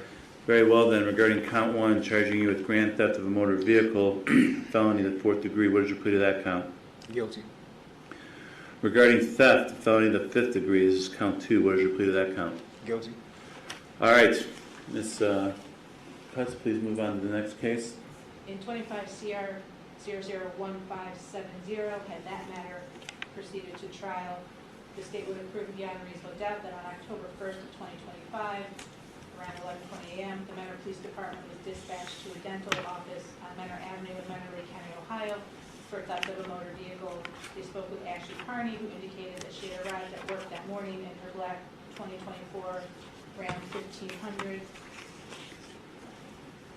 She had parked it and rushed in, leaving her purse with her car keys in the vehicle. She received a text notification that her American Express card had been used at a Target in Willoughby in Lake County, Ohio. When she went to check on her card, she saw that the truck was gone. In addition to the American Express card, there was also a Discover card and 2 different Visa cards. She was able to track the location of her vehicle to Glenville Avenue in Cleveland. The car was recovered in that location by the Cleveland Police Department. Ms. Carney learned that her 3 credit cards had been used at the Willoughby Target as well as the Euclid Marks and Euclid Walgreens, totaling almost $1,300 worth of items that she did not purchase and not give permission to purchase. Willoughby Police Department followed up with Target, getting the video, seeing the defendant, Sean Hudson, using the credit cards.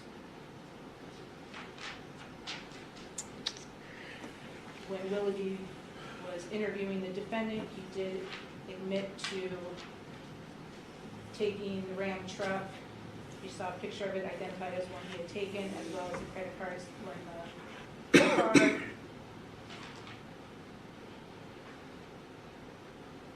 All of this occurring in Lake County, Ohio, and that would have been the evidence in 1570. Thank you. Mr. Hudson, were you able to hear what the prosecutor just had to say as to what she believes the evidence would establish in this case if we had a trial? Yes, sir. What, if anything, you have to say about these facts? Are they true? Did you do what she said? Yes, I did, sir. Very well. Regarding count 1, charging with grand theft of a motor vehicle, a felony in the 4th degree, what is your plea to that? I plead guilty. And regarding count 2, charging you with misuse of a credit card, a felony in the 5th degree, what is your plea to that? Guilty. All right. In Ms. 20 Cutts, next case. In 25 CR 00157, where this matter proceeded to trial, the state was proven beyond a reasonable doubt that on September 21st of 2025, around 2:45 p.m., the Willoughby Hills Police Department was dispatched to the lobby of 2260 Parr Lane, which is the Pine Ridge Apartments in Willoughby Hills, Lake County, Ohio, for a stolen vehicle report. They spoke with the Devon Boyd, who indicated that his 2017 black Dodge Ram Rebel had been parked in the parking lot. He had left it the day before. When he had come out that afternoon, the vehicle was gone. Looking at flock video, they were able to see the vehicle was taken approximately 4:54 p.m. on September 20th of 2025. On September 27th of 2025, Cleveland Police Department recovered the vehicle.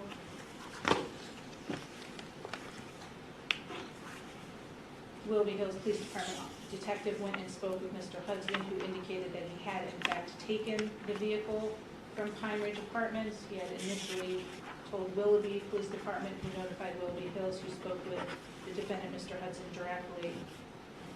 He admitted to taking the vehicle, and that is all occurring in Lake County, Ohio, and that would be the evidence in 1571. Mr. Hudson, were you able to hear what the prosecutor had to say regarding what she believes the evidence would establish in this case if we had a trial? Oh, yes, sir.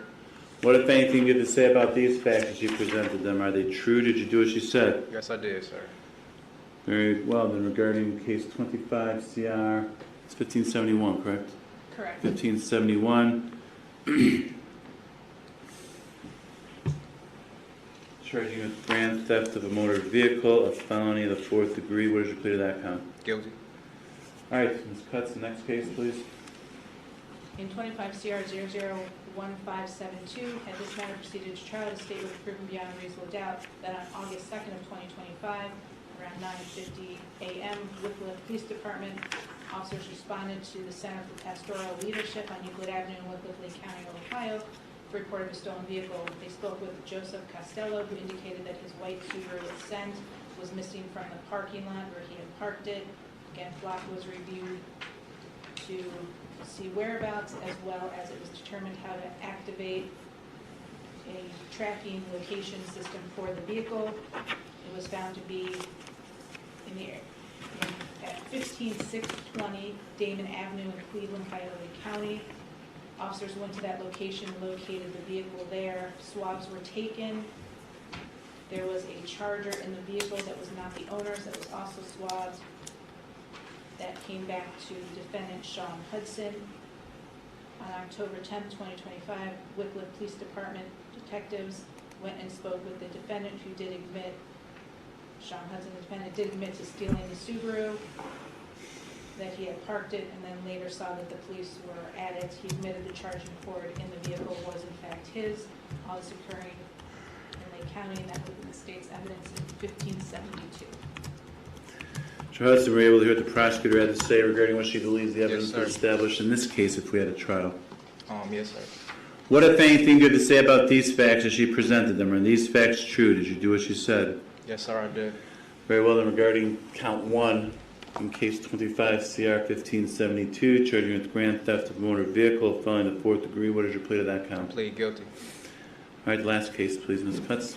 Thank you, Your Honor. In 25 CR 001573, had that matter gone to trial, the state would have proven beyond a reasonable doubt that on August 31st of 2025, shortly after 10 p.m., Eastlake Police Department officers responded to Arlo Precision at 1630 East 361st Street in Eastlake, Lake County, Ohio, for a report of a stolen vehicle. William Dolan indicated that he arrived at the location that evening at approximately 8 p.m. When he left around 10 p.m., he was going to leave, his vehicle was gone. It's a red 2016 GMC Canyon truck. On September 1st of 2025, the vehicle was recovered in Akron.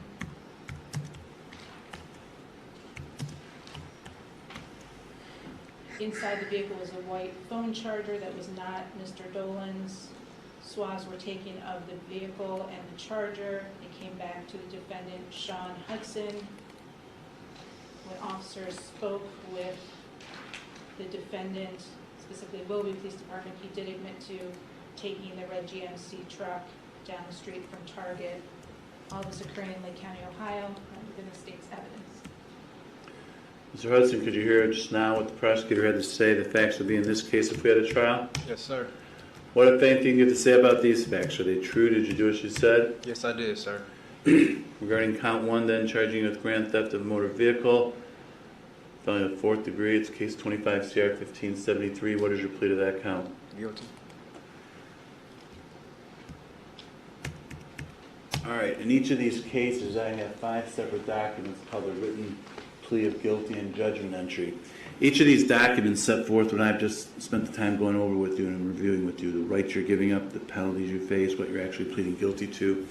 Before I can accept your plea in any of these cases, I need to make sure you understand what these documents say and that you've signed them here in court. Now, they're all identical, again, except for the individual charges that go along with each particular case. Otherwise, they all say the same thing. And the penalties could be different for each case. Obviously, we've already gone over that. My understanding is before I walked out here, you had a chance to review each of these documents with Mr. Watson. Is that correct? Yes, sir. Mr. Watson, is that correct? Did you review these documents with your client? Read them to him, answer his questions? Yes, Your Honor. So I did review each individual written plea of guilty form with my client. I read through it. He read along with me. He indicated he understood it. He signed them, and I signed them in the presence of the prosecutor, Your Honor. Is that correct, Mr. Yes, sir. Hudson? Yes, sir. So you understand what these documents say? Yes, sir. Do you have any questions for me about any of them? No, I do not, sir. Now, your lawyer indicated, and it appears from looking at it, that you signed each of these documents. Did you in fact sign them all? Yes, sir. Ms. Cutts, you witnessed that too? I did, Your Honor. Very well, then. At this time, the court will accept the defendant's oral and written pleas of guilty. Let the record reflect. The defendant was here in open court with his lawyer, advised of all his constitutional rights, and made a knowing, intelligent, and voluntary waiver of those rights in each of these cases. The court also finds the defendant understands the nature of each of the charges, the effect of the guilty plea, as well as the maximum penalty that can be imposed. Finding all of this to be knowing, intelligent, and voluntary, the court will accept the defendant's pleas of guilty in each case. And in case 25 CR 1450, I'll find the defendant guilty of count 1, grand theft of a motor vehicle, felony of 4th degree in violation of 2913.02A1, and count 2, theft of felony of the 5th degree in violation of 2913.02A1. In case 25 CR 1570, I'll accept the defendant's plea, find him guilty of count 1, grand theft of a motor vehicle, felony of 4th degree, violation of 2913.02A1, as well as count 2, misuse of a credit card, a felony of 5th degree, in violation of 2913.21B2. In cases 25 CR 1571, 1572, and 1573, I will also accept the defendant's guilty pleas. In each of those cases, I'll find him guilty of count 1 in each case. Each count is grand theft of a motor vehicle. They're each felonies of the 4th degree, and they're each in violation of 2913.02A1. In case 25 CR 1470, I'm going to continue defendant's bond of $50,000 cash surety. In the remaining counts or cases, I'm going to set bond in each of those cases at $5,000 cash surety. I'm going to order a pre-sentence report and investigation in each of the 5 cases, a victim impact statement in each of the 5 cases. Is there anything else you're requesting, Mr. Watson? Your Honor, I believe it was brought up by the state, but if I believe a psychological evaluation might be appropriate, Your Honor. And we'll do a psychological evaluation in each case as well.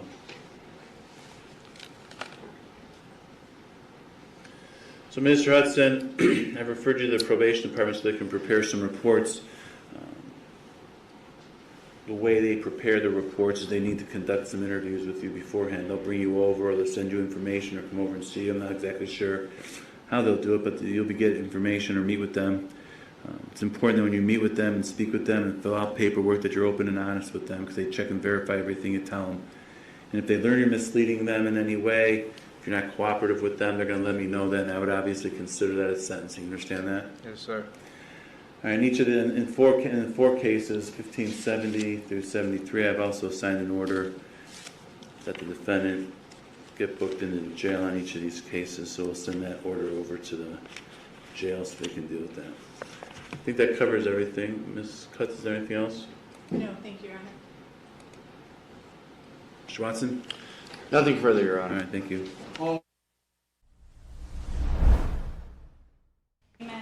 And on case number 25-0000127, for purposes of sentencing, defendant is present with his counsel today, Ms. Rachel Smith.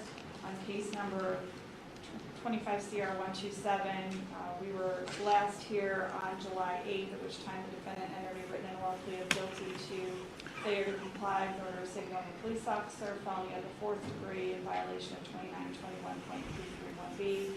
Count 2, operating a vehicle under the influence of alcohol, a drug of abuse, or a combination of them. Misdemeanor of the 1st degree in violation of 4511.19A1A. We were originally set for sentencing on August 25th of 2025. The defendant did not appear. As a result of his failure to appear on 2 separate occasions, case number 25-CR001313 was filed, and that is 2 counts of failure to appear, felonies of the 4th degree in violation of 2937.99.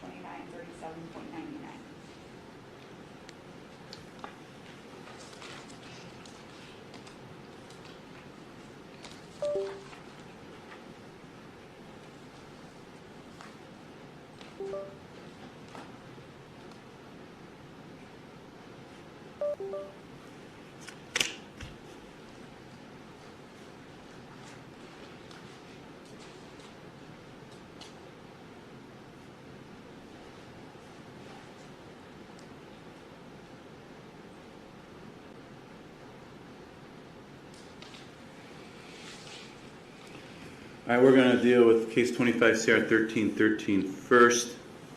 Matter scheduled for an arraignment. Mr. Atwater, did you receive a copy of this indictment charging you with the 2 counts of failing to appear? Yes, Your Honor. Have a chance to look that over? Yes, Your Honor. You have the right to have me read that indictment to you, and I'll do that if you'd like me to, or you can waive the reading. What would you prefer to do at this time? Waive the reading, Your Honor. Very well, then as to those 2 counts, how do you plea at this time? Not guilty. All right, the court will enter a plea of not guilty. And I'm going to set bond at $10,000 cash surety.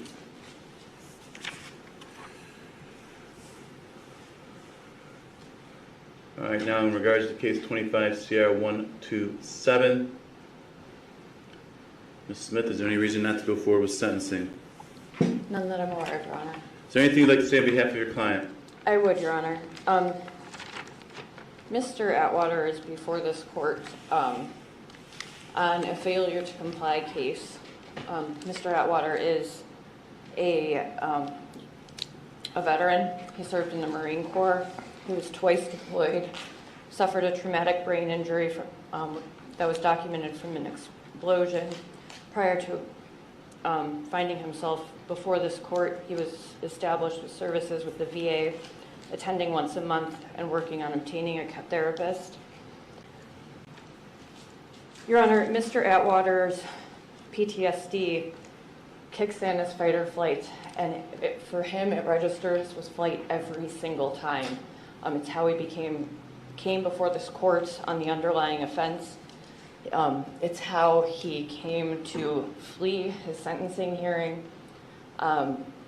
But he was re-entering the country from Canada after fleeing to see his family for the holidays and then turn himself in. Obviously, he was unable to complete the first part, but he is before the court humble and apologetic. Mr. Atwater understands that under the laws of this state, the court has no option but to send him to impose a prison sentence in this case, despite the fact that at the change of plea, it was offered that there was a joint recommendation for community control in this case.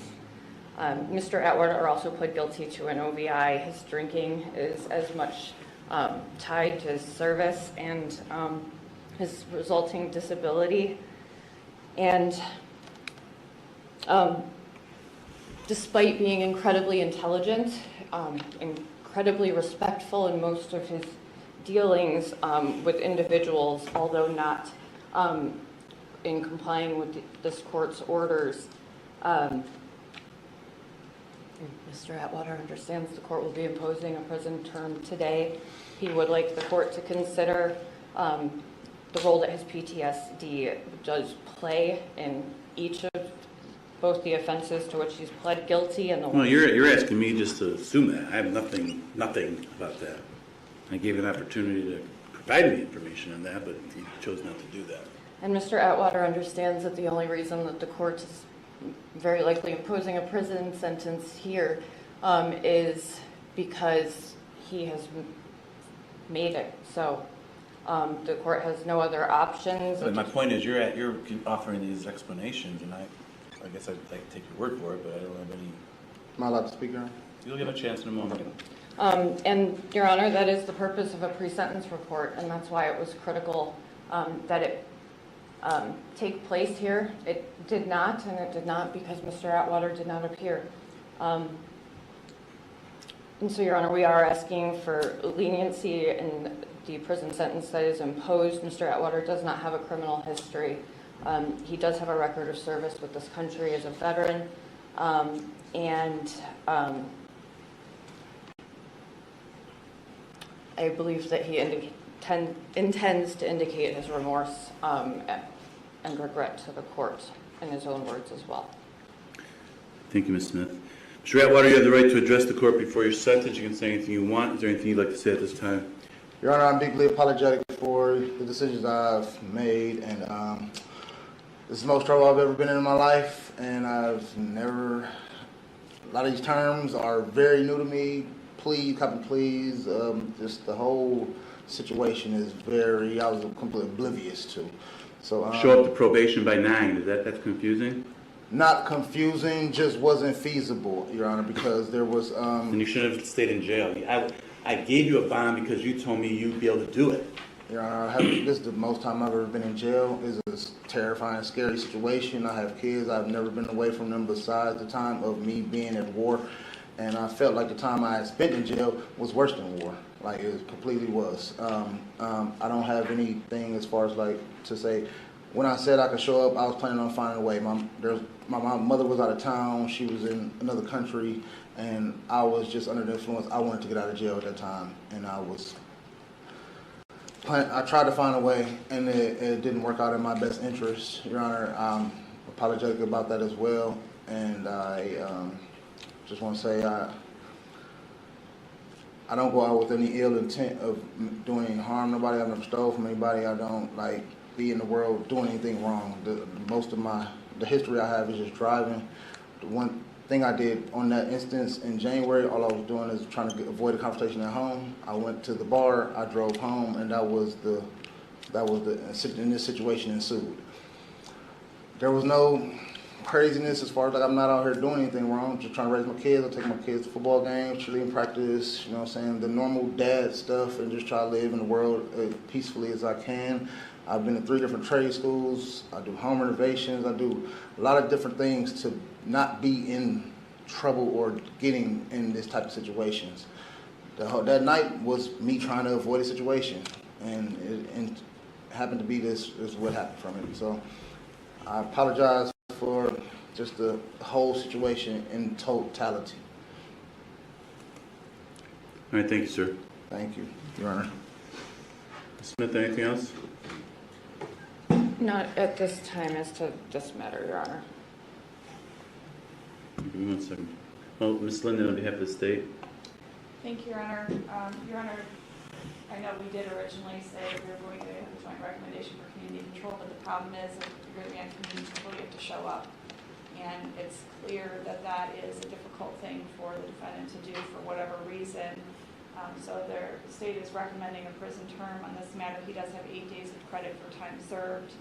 There is a requisite driver's license suspension on the failure to comply of 3 to life, and then on the OVI of 1 to 3 years.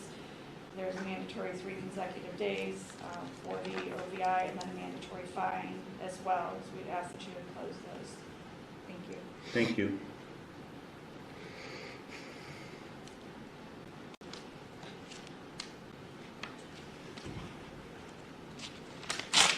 Your Honor. Hang on 1 second, please.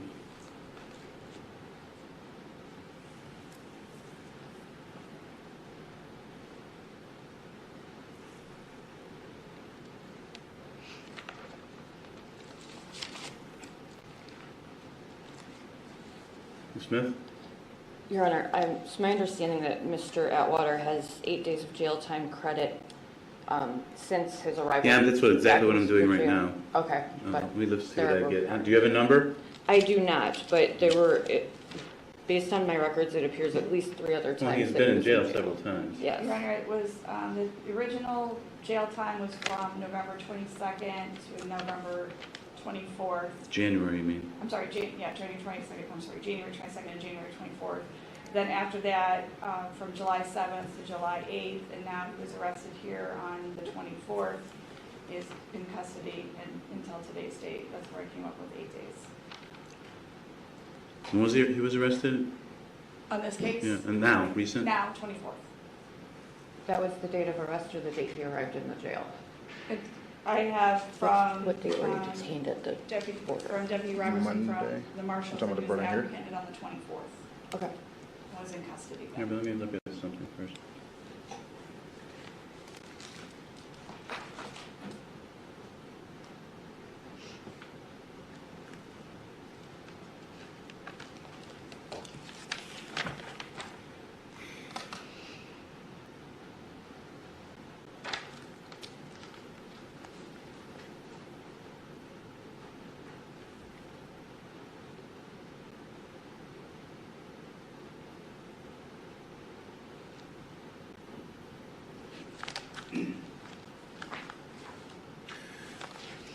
I mean, I'm looking at the docket. I mean, his bond's been revoked 4 times in this case.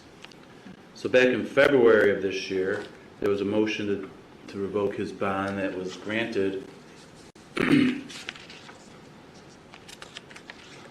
warrant was issued on February 19th, executed on the 20th. So he was arrested on February 20th.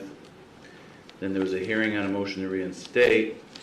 And the judge reinstated it at that time, but that's 5 days there. Okay, I missed that. 20th, 21st, 22nd, 23rd, 24th.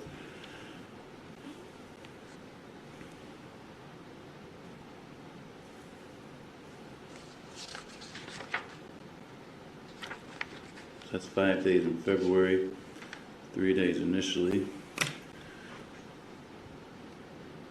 Then the next month, a motion to revoke bond was granted. He was arrested on March 31st. Motion to reinstate was filed, and that was granted on April 8th. So the 31st through April 8th, he was in jail. That's 9 days.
And he was arrested on the 7th because he showed up late for the change of plea. We got him in the next day for the plea, correct, on the 8th? Yes, That's when he was released. So that's the 2 days you have there. And then you're saying he was arrested on 11/24 Yes, till Your Honor.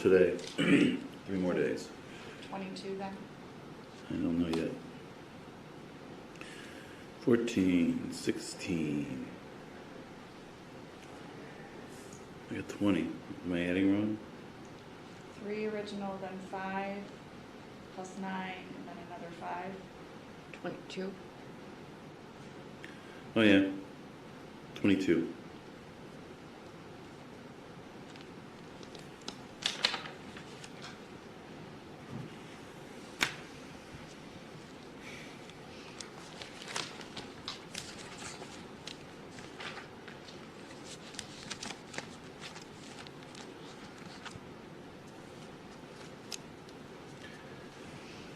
All right, this court has considered the facts and circumstances of the offenses involved here, the nature of the offenses involved here.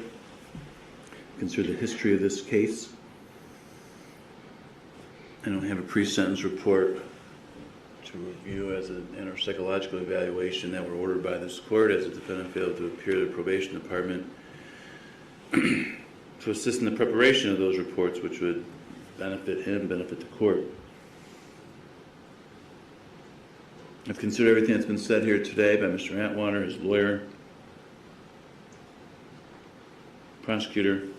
All this is considered only the purposes and principles of felonies. I'm sorry. Felony sentencing set forth in 29-29-11. For the factors in 29-29-12, nothing stands out factually in regards to the stated factors. However, the court will note that for the fleeing and eluding charge, the defendant was operating the vehicle under the influence of alcohol or drug abuse at that time, which makes the fleeing charge more serious. Nothing makes it less serious. As for recidivism factors, the court notes, while the defendant may not have a criminal history, he has a horrible traffic history with multiple driving under suspensions, which this coincides with the conduct here throughout, just not following rules and not following orders and court orders, and he just does what he wants to do. Appears to be an alcohol problem, at least related to this offense, and isn't anything to address it.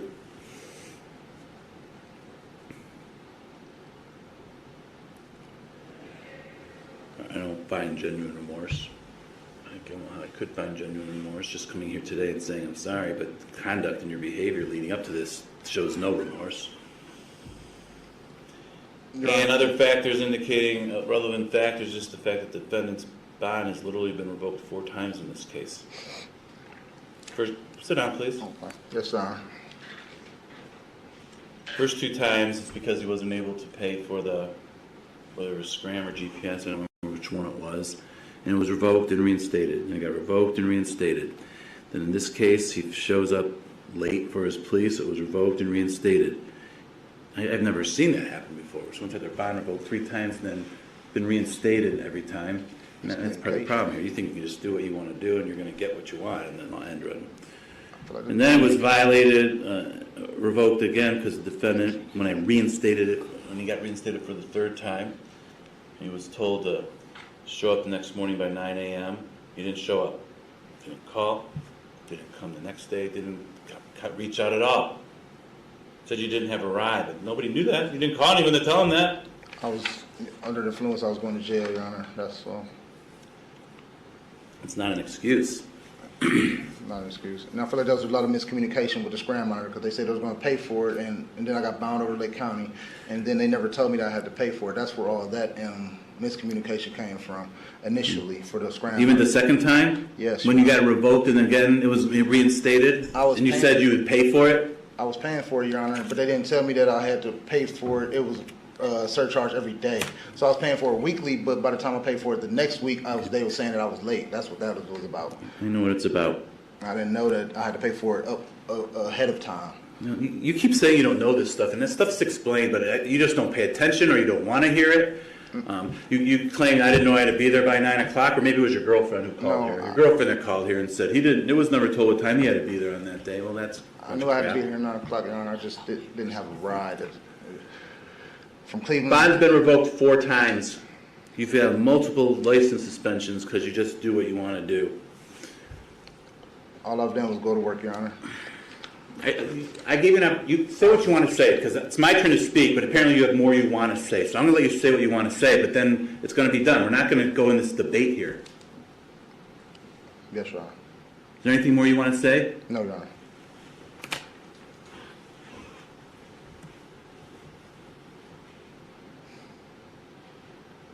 So his bond was reinstated when after he showed up late for the plea. Didn't show up to any of his appointments, didn't call, reach out, didn't do anything. Showed up for his sentencing, and he left.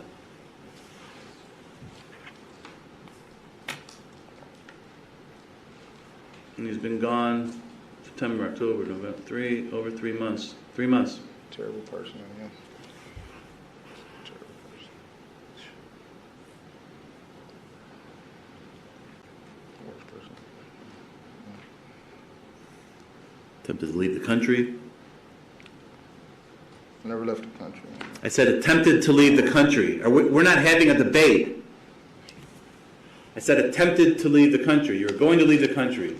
Never attempted to leave the country. Your attorney just said it. And I knew you were arrested of someone trying to get near the Canadian border. No, I was not, Your Honor. That is false information. I was arrested at home.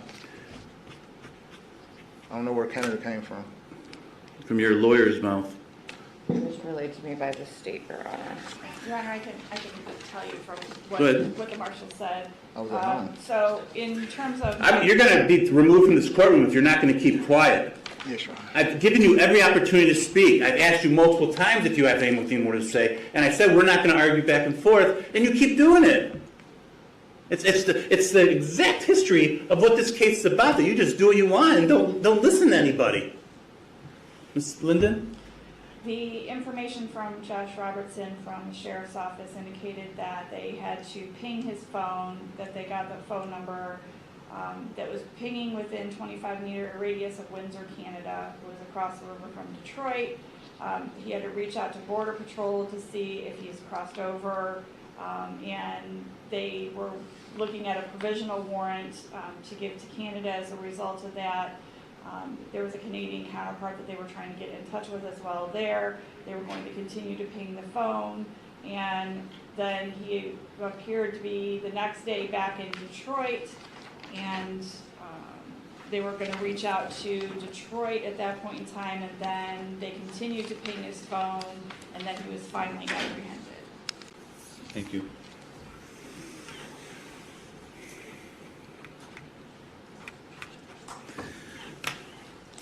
So again, there's a history here of not complying with court orders and rules. As for factors indicating recidivism is less likely, the court notes the defendant doesn't have any criminal history, led a law-abiding life for significant, he doesn't have a criminal history. I'm going to say he's led a law-abiding life because he's got a horrible traffic history, and that's not following laws or abiding by the laws.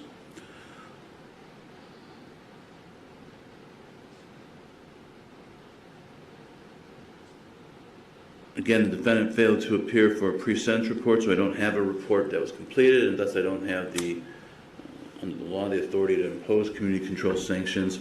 When I look at the history of this case and what this whole thing's about, there's no way the court could find the defendant's amenable to community control sanctions.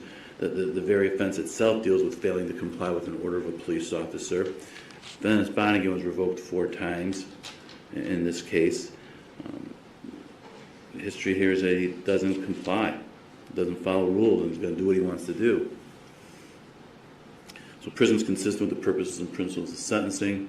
Therefore, it will be the sentence of this court that, on count 1, defendant serve a term in prison of 12 months. Count 2, he serve 180 days. By law, that must be concurrent. So 12 months in prison, he has credit for 22 days he's already served.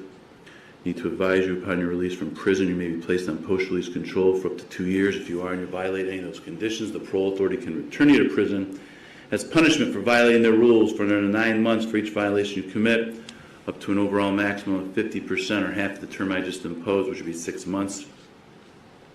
Any additional prison term imposed for violating post-release control is being imposed as part of the sentence at this time. Court disapproves defendant's placement in a program of shock incarceration, intensive prison program, or transfer to transitional control. There's a mandatory license suspension for both counts that's required. I'll suspend the defendant's license for count 1 for 3 years, which is the minimum. 1 year in count 2, there'll be a concurrent suspension. There's a mandatory fine in count 2 that must be imposed. That'll impose the minimum fine of $375. Defendant's also ordered to pay all costs.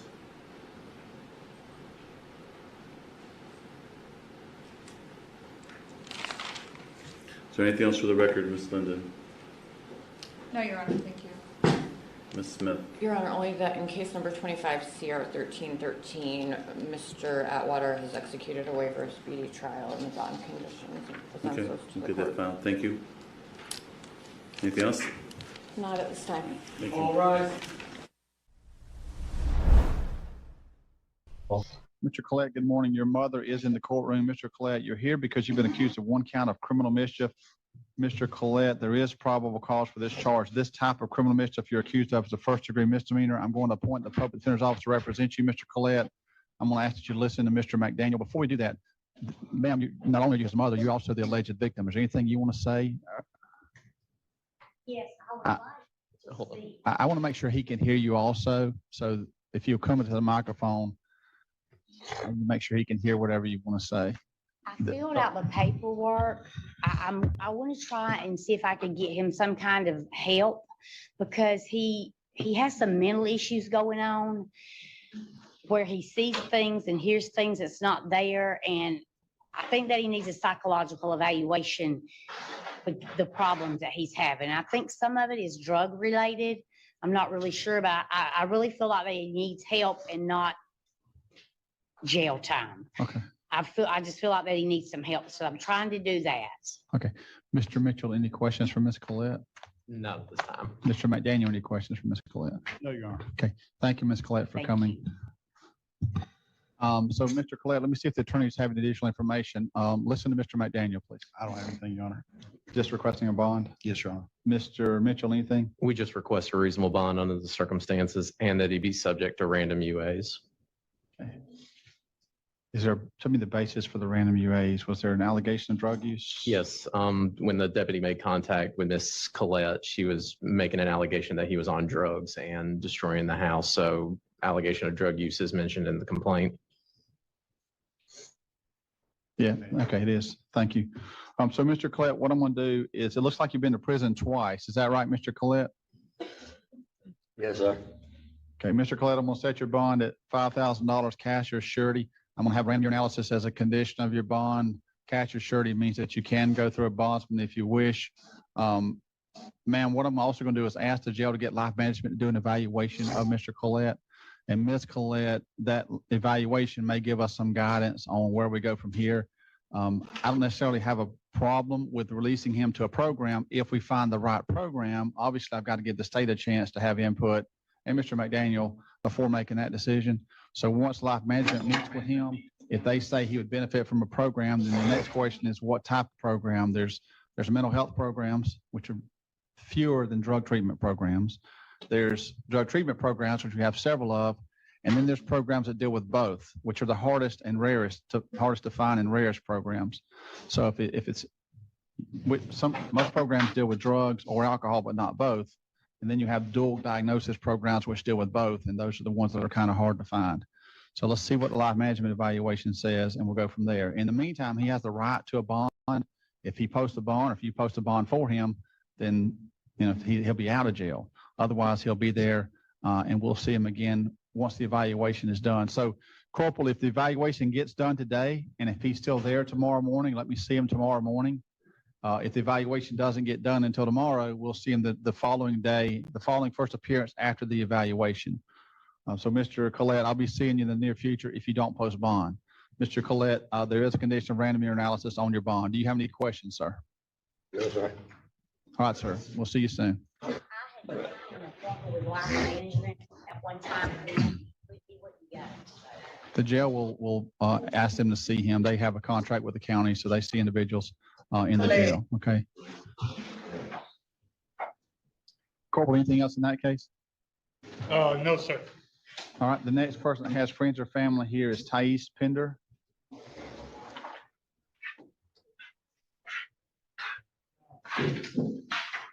Ms. Pender, good morning. Ms. Pender, your cousin Terica is here. Ms. Pender, you've been accused of 1 count of misdemeanor criminal mischief and 1 count of felony launching a missile into a building. Ms. Pender, there is probable cause for these 2 charges. I've also looked at your criminal history, and it looks to me like you've got an outstanding warrant in Bay County. Now, it's the same name, same date of birth, same middle name, so I think it's the same person. So keep in mind, I'm going to set you a bond in these cases today, but keep in mind, I don't think you're going to be released. I'm going to ask the jail to check with Bay County after first appearance and let you know and verify that. But it looks to me like you got a shoplifting charge down there with that from October, an October warrant. So listen to the attorneys and then we'll address your bond status. Mr. McDaniel, anything? Just ask for reasonable bond, Your Honor. Mr. Mitchell? What's the Bay County case number? If you don't have it, I can just pull it up later. I didn't write it down. Then nothing as of right now. So Ms. Pender, on the misdemeanor, I'm going to set your bond at $5,000. On the felony, your bond's going to be $15,000 because it's a second-degree felony. Your total bond in Jackson County is $20,000. You've got a condition, no contact with the alleged victim, and you're not the alleged victim, correct? Okay, just want to make sure. And Ms. Pender, keep in mind that if you post bond, I'm going to ask the jail to tell you about the warrant in Bay County before you make that bond decision, because you need to know that before you decide whether or not to post bond. The other thing we got to do is give you a notice for your court date, Ms. Pender. And that will be, should have done that on Mr. Collette too.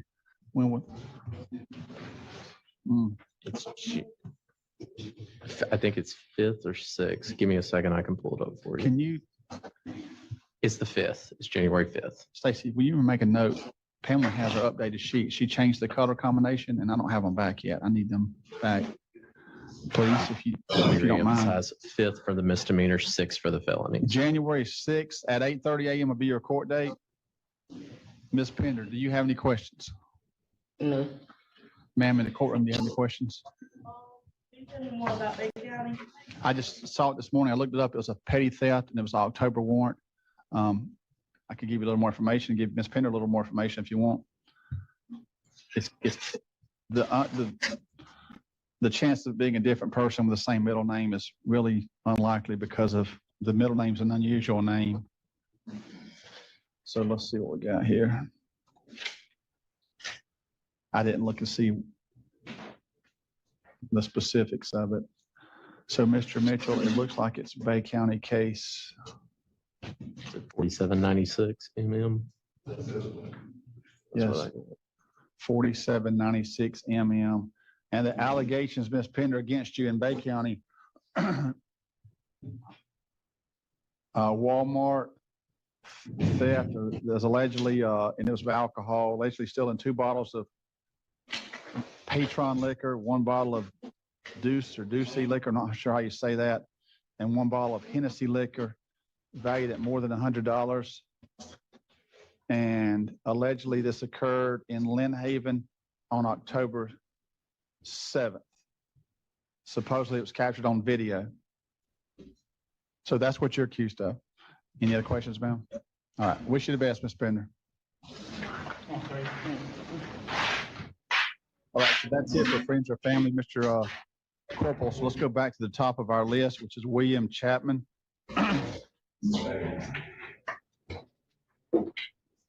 Good morning, Your Honor. Good morning, Mr. Chapman. You're here because you've been accused of 1 count of reckless driving and 1 count of aggravated fleeing and eluding. That's a second-degree felony. The first one is a misdemeanor or criminal traffic. I'm going to just tell you there is probable cause in the complaint, and I'm going to appoint the public defender's office to represent you. Listen to Mr. McDaniel, your attorney for today's purposes. Your Honor, we just asked. Yes, sir. Mr. Mitchell. Nothing from the state. Mr. Chapman, I'm going to set you a bond. I think you're entitled to a bond, Mr. Chapman, based upon the speeds and the location and the driving pattern that's alleged. I'm gonna set your bond at $15,000 on the second degree felony, $5,000 on the reckless driving. Your total bond today, excuse me, is $20,000 cash or surety. Cash or surety means that you do not have to come up with all the money. You can go through a bondsman. That's what a surety bond is. So if you go through a bondsman, what they charge you, something you negotiate with them, but normally it's around 10%. 10% will be $2,000. I'm going to ask the jail to give you a notice for your court date, which will be January the 6th at 8:30. And you will get to use the phone in just a few minutes, sir, to try to post the bond. Do you have any questions? No. All right. Wish you the best, sir. Thank you. How much did you say? Yeah, I already saw it and looked at it. No conditions. Yeah. That's not what it says. Yeah, that's not the one she showed me, though. This one is printed in black and white. Thanks. That's what I need for today's purposes. Next case is Ryan Richardson.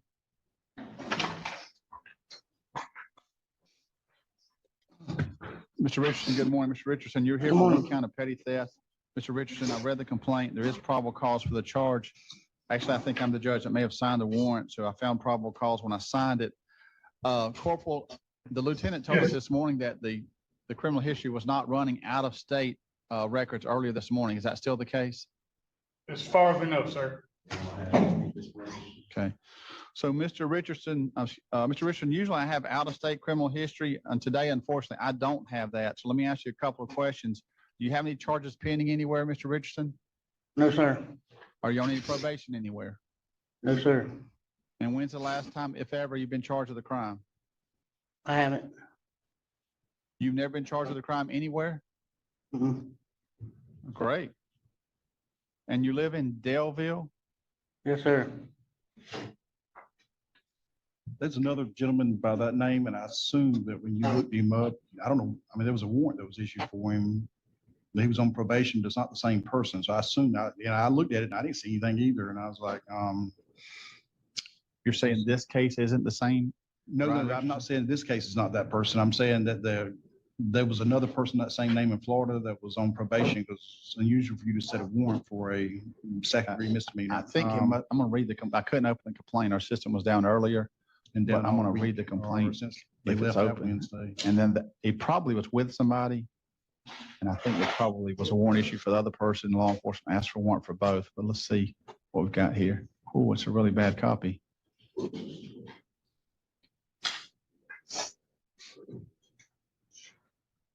Yeah, it says mentions they. There's at least 2 defendants.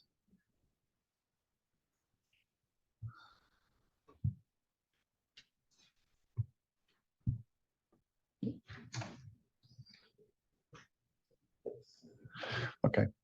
Mr. Mitchell, anything from the state? Just a moment.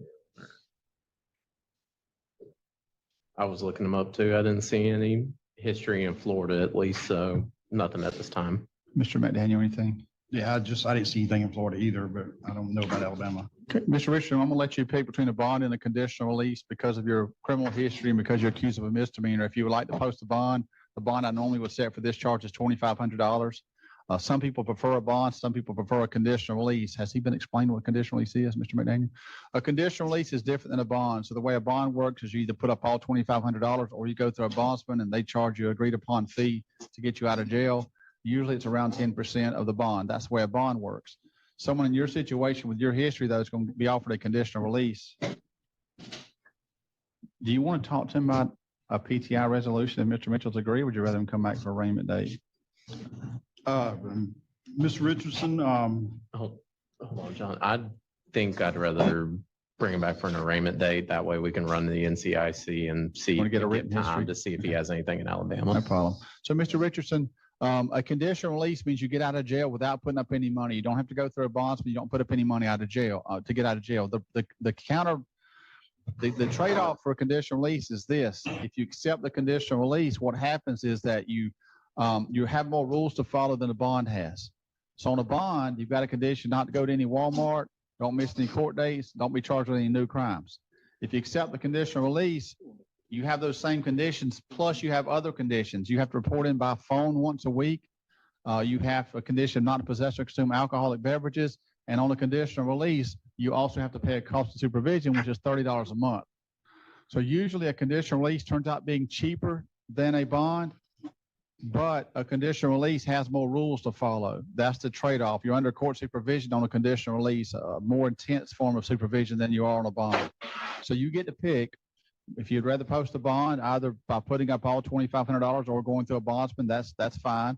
On the other hand, if you'd rather accept a conditional release and get out of jail without putting up any money, that's fine too. It's entirely up to you. Do you have any questions about your choice between the bond and the conditional release? I'll take conditional release. You want to take the conditional release? Is that what you said? Yes, sir. Mr. Richard, I'm gonna grant you the conditional release. What's gonna happen next, sir, is they're gonna bring you to the courthouse because that's where the conditional release is at. So they'll let you get dressed. They'll let you use the phone for transportation to call somebody if you wish. Then they'll bring you to the courthouse because you'll meet with a conditional release officer, Mr. Goodson or Mr. Ham, one of those guys. Once you meet with them, they're gonna go over the conditional release with you. They're gonna give you a copy of all the rules in writing. They'll give you a chance to ask any questions, and then you'll be free to leave. So if you do call friends or family, you can tell them you can be picked up at the Jackson County Courthouse in roughly 30 to 45 minutes, Mr. Richardson. And lastly, when you get here, they're going to give you a notice for your next court date. They'll get you to sign for that notice. You will not get a notice in the mail. They'll put a notice in your hand. That'll be the only notice you get, and that should be January the 5th at 9 a.m. will be your court date. They'll give you that notice downstairs. Mr. Richardson, do you have any questions? No, sir. All right, sir. We'll see you in a little while. All right. Next case is Taj Smith.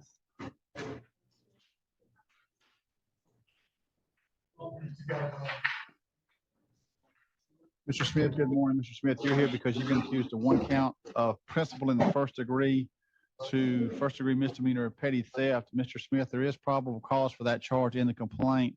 I've also looked at your criminal history, which shows you've been to prison twice and getting out of prison in May of this year.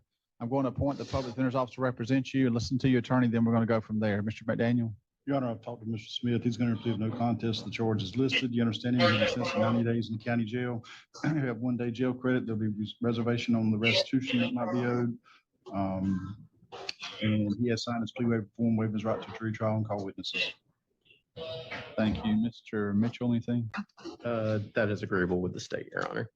Thank you. Mr. Smith, do you have any questions about that agreement, sir? With doing it 90 days, I do get game time with this, right? I can't promise you game time because I don't know how your behavior at the jail is going to work out. What I can tell you is you're legally eligible for game time, and most people get it. But that's dependent upon you following the jail rules. As long as you follow the jail rules, then yes, you should get quite a bit of game time. You can get up to a maximum you can get is 10 days per month off of your sentence. Any other questions? No, sir, there's not. Is that the plea you want to enter, sir? Yes, sir. Mr. Smith, I'm going to accept your plea of no contest to the charge of retail theft, first degree misdemeanor. I'm going to judge you guilty of that offense. I'm going to sentence you to 90 days in jail, Mr. Smith, but you have credit for 1 day you've served. I'm also going to order court costs and fines of $370 and reserve jurisdiction for a period of 60 days. We either got to have an order entered within 60 days, or Mr. Mitchell will need you to schedule a hearing within that 60 days if restitution is not agreed upon. Mr. Smith, talk to the jail after first appearance about the public works program. If that's something that interests you, that's the trustee program you're talking about to get you some extra gain time. Mr. Smith, there's no probation involved in this case. You finished this jail sentence, you're through with this case. Any questions, sir? No, sir, there's not. Wish you the best, Mr. Smith. Smith, let me go ahead and ask you. I mean, so they said it was $582.33 that was stolen. That would be what the restitution amount would be. So if you want to agree to that, then I can just go ahead and do a restitution order on that today. If you don't, then the state can try to schedule a hearing and try to prove it, but if you want to agree to it, it's $582.33 would be the restitution order. And that'll be a civil judgment against you. It's not, I mean, I can do that. You all right with that? Okay. $582.33 restitution order. And that'll be a civil judgment against you. In other words, Mr. Smith, because you've got a jail sentence, that doesn't increase your jail sentence. There'll be a civil judgment. If you ever win the lottery or if you ever buy or sell real property in Jackson County, it may be collected at some point. But you're that's 33. It's not going to affect your release date at all, okay? You know, they'll be joint Oh, and severally liable with any. Well, I other can't order co-defendants joint and several. that get, if they get arrested on it. Yeah. If someone else is ordered, yeah, I will, obviously, but as of right now, since he's the first, Yeah, they just have street names on the other two co-defendants for right now, so. yeah, he didn't know them, is what the complaint Yeah, says. So how do we do that if he's the first one sentenced? Sentence in there that says that if any other defendants are charged with it, then he'd be joint and severally liable. with Yeah, it. so that's what we need to do. I'm not ordering it joint and several because I don't have anybody to order it joint and several with. But you can put a sentence in there that says it will be joint and several if anyone else is ordered to pay it. So what we're talking about, Mr. Smith, means if someone else is charged with this, you may be paying restitution with them, not all by yourself. That's what that means, okay? That's fine. Have a good day, sir. All right, you too. Thank you. After Mr. Smith, we have Kim Benson.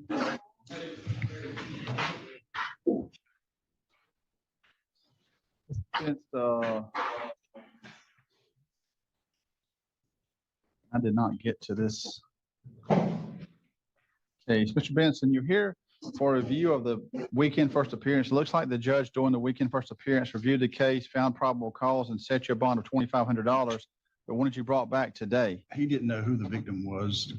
He couldn't pull up anything on CCIS, so just let him know who the victim is. No contact with. Hang on. So the system was down this weekend? It's been down since last Wednesday, or Jackson County. Every other county's working, but Jackson County's not. I might be able to give you the name. So is your understanding that's the only reason Mr. Benson was brought back was to That's my understanding. address the no contact condition? It's Lowe's. It's a business. So, Mr. Benson, you've got a bond that was set by the weekend judge, and the person or place you can have no contact with is Lowe's. So as part of your bond, you can have no contact with any Lowe's. That's who's accused you of this. Any questions? Yes, sir. Have a good day. Have a good day. Sir.